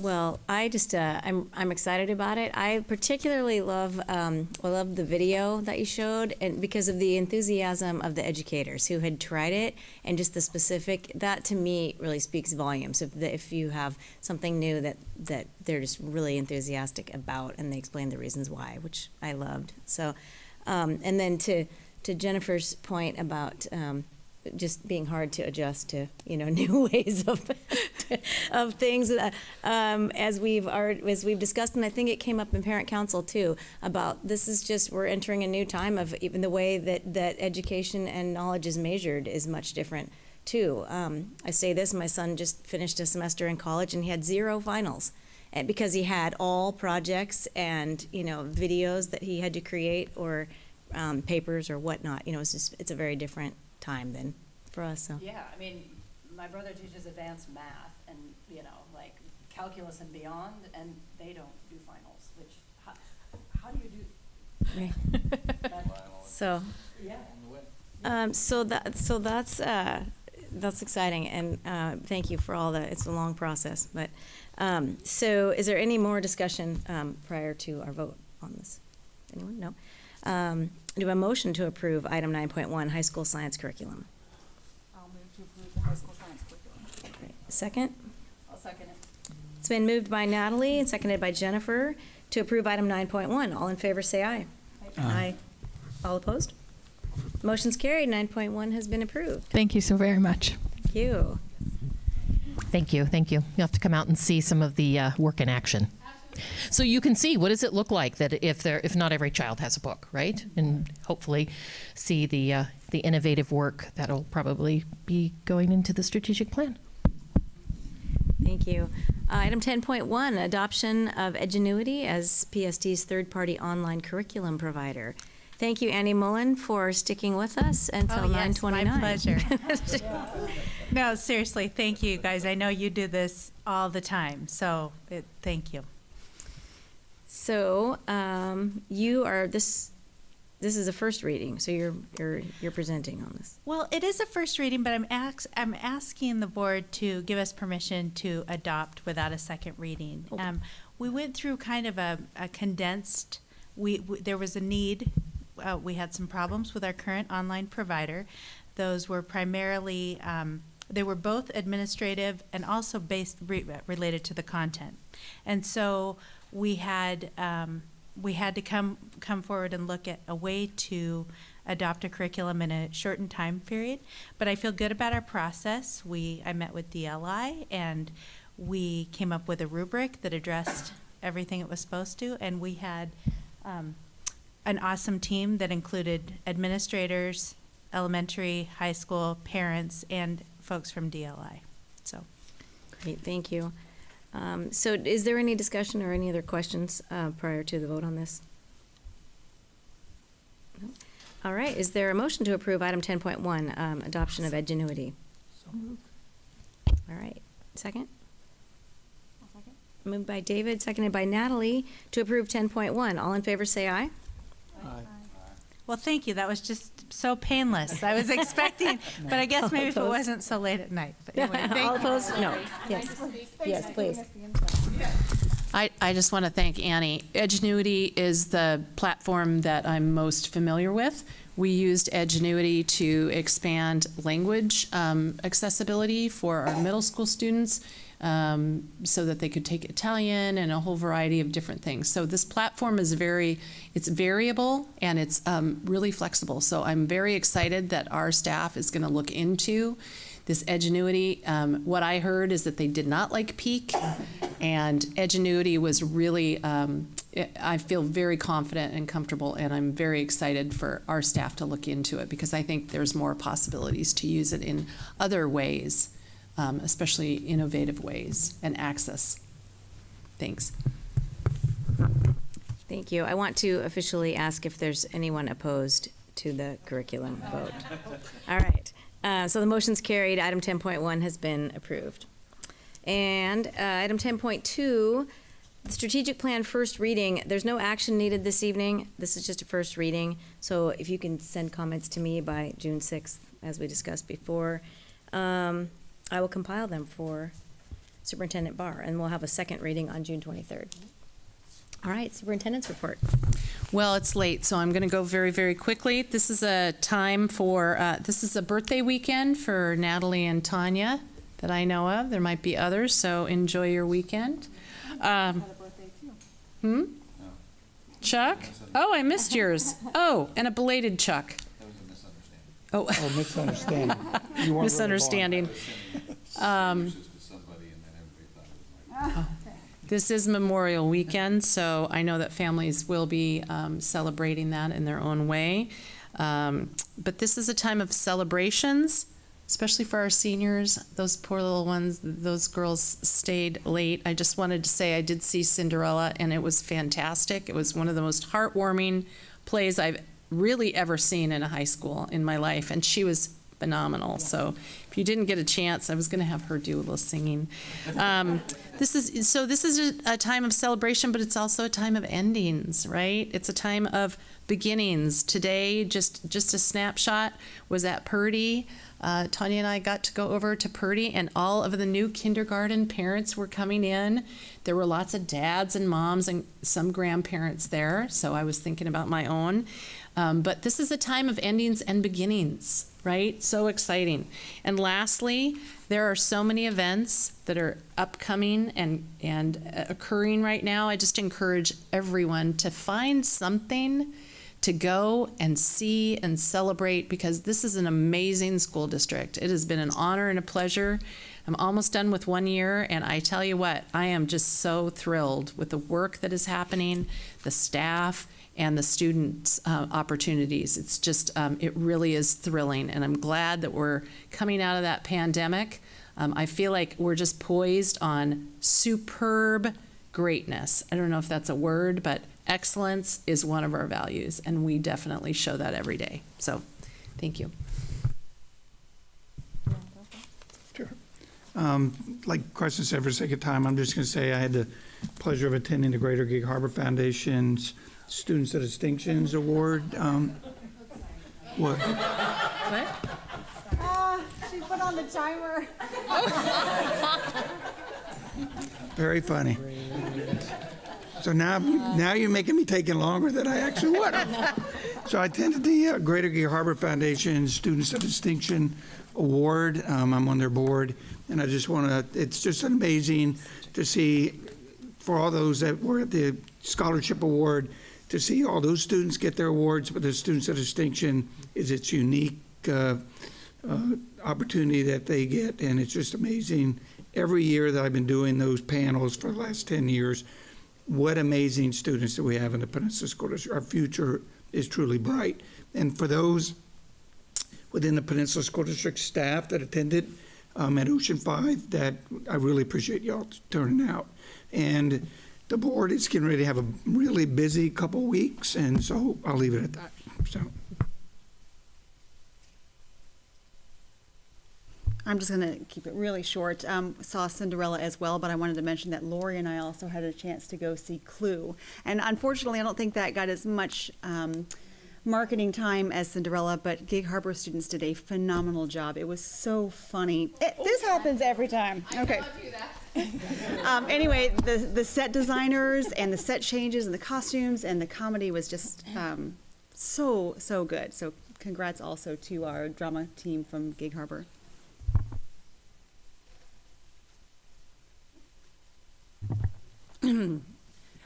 Cinderella, amazing. I took a group of, I think, what did I have? 9 kids and me. That was exciting, and they were riveted the whole time. It was so much fun. Between watching them and watching the action, I don't know which I enjoyed more, because it was truly magical. Harbor Ridge also had a performance. We went to see that, and hearing about you guys seeing Clue, it was very heartening to see the arts back. And it was really exciting to then find out Goodman has an actual theater class that they're going to be offering. And so just that the performing arts are alive and well in our district is really, really encouraging. Got to go to Students of Distinction, and it was one of those where it was hard to wrap my head around how these were 17 and 18-year-old students that had done so much. And what I took away probably most from that was how each one of them, the gratitude that they shared, not only for their parents or guardians, but almost every one of them for their teachers, acknowledging the role that the teachers had and getting them to where they were. So that was just fantastic. And yeah, I'll leave it at that. It's been a really, really exciting couple of weeks, and I look forward to 2 more exciting weeks as we get to the end of the year. Okay, I'll be short and sweet too. For me, the Students of Distinction, Natalie and I attended a memorial on Sunday. It's just been a very emotional time where it really drives home the need for us to take care of everybody.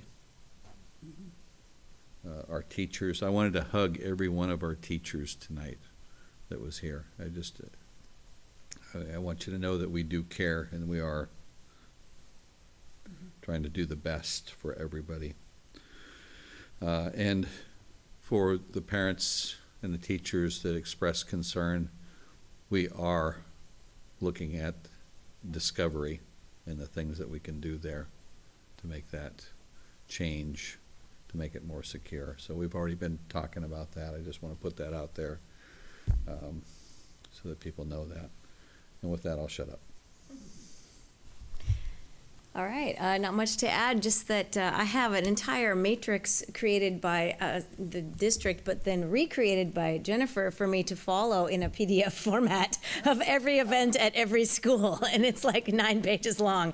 And I'm just having fun penciling all the things that I can make that fit around my work schedule, because it's what is more fun than field day and all these just band concerts and choir, and it's so fun to see it all happening again. And I also saw Clue. It was hilarious. It was so much more than I expected. I figured it would be, I knew it would be good, but it was just like laugh out loud funny, and the kids just delivered it. And they did such a great job. And Principal Potts was referring to this, but also fun to see. I remember being in a production when I was in middle school, and just even the behind the scenes and the changing of sets, and just realizing everyone had their role and that they were just so excited to be there and be involved in it. And it's just really cool to see that happening again in the schools. Natalie and I also had a chance to go to the mock crash at Gig Harbor High School, and I've been to it several times over the years. I think this was, if not the best, one of the best I've ever seen. They've changed it up a little bit. And it was very impactful how they turned it into more of a, at the end, sort of the wrap-up piece was the officers who were there were talking about actual calls that they've responded to. And just, I think it was very impactful for the kids. And they also did a really great job. A lot of work goes into that from the whole community. So with that, I think we should adjourn. Thanks, everybody. 9:40. We're out. That's it.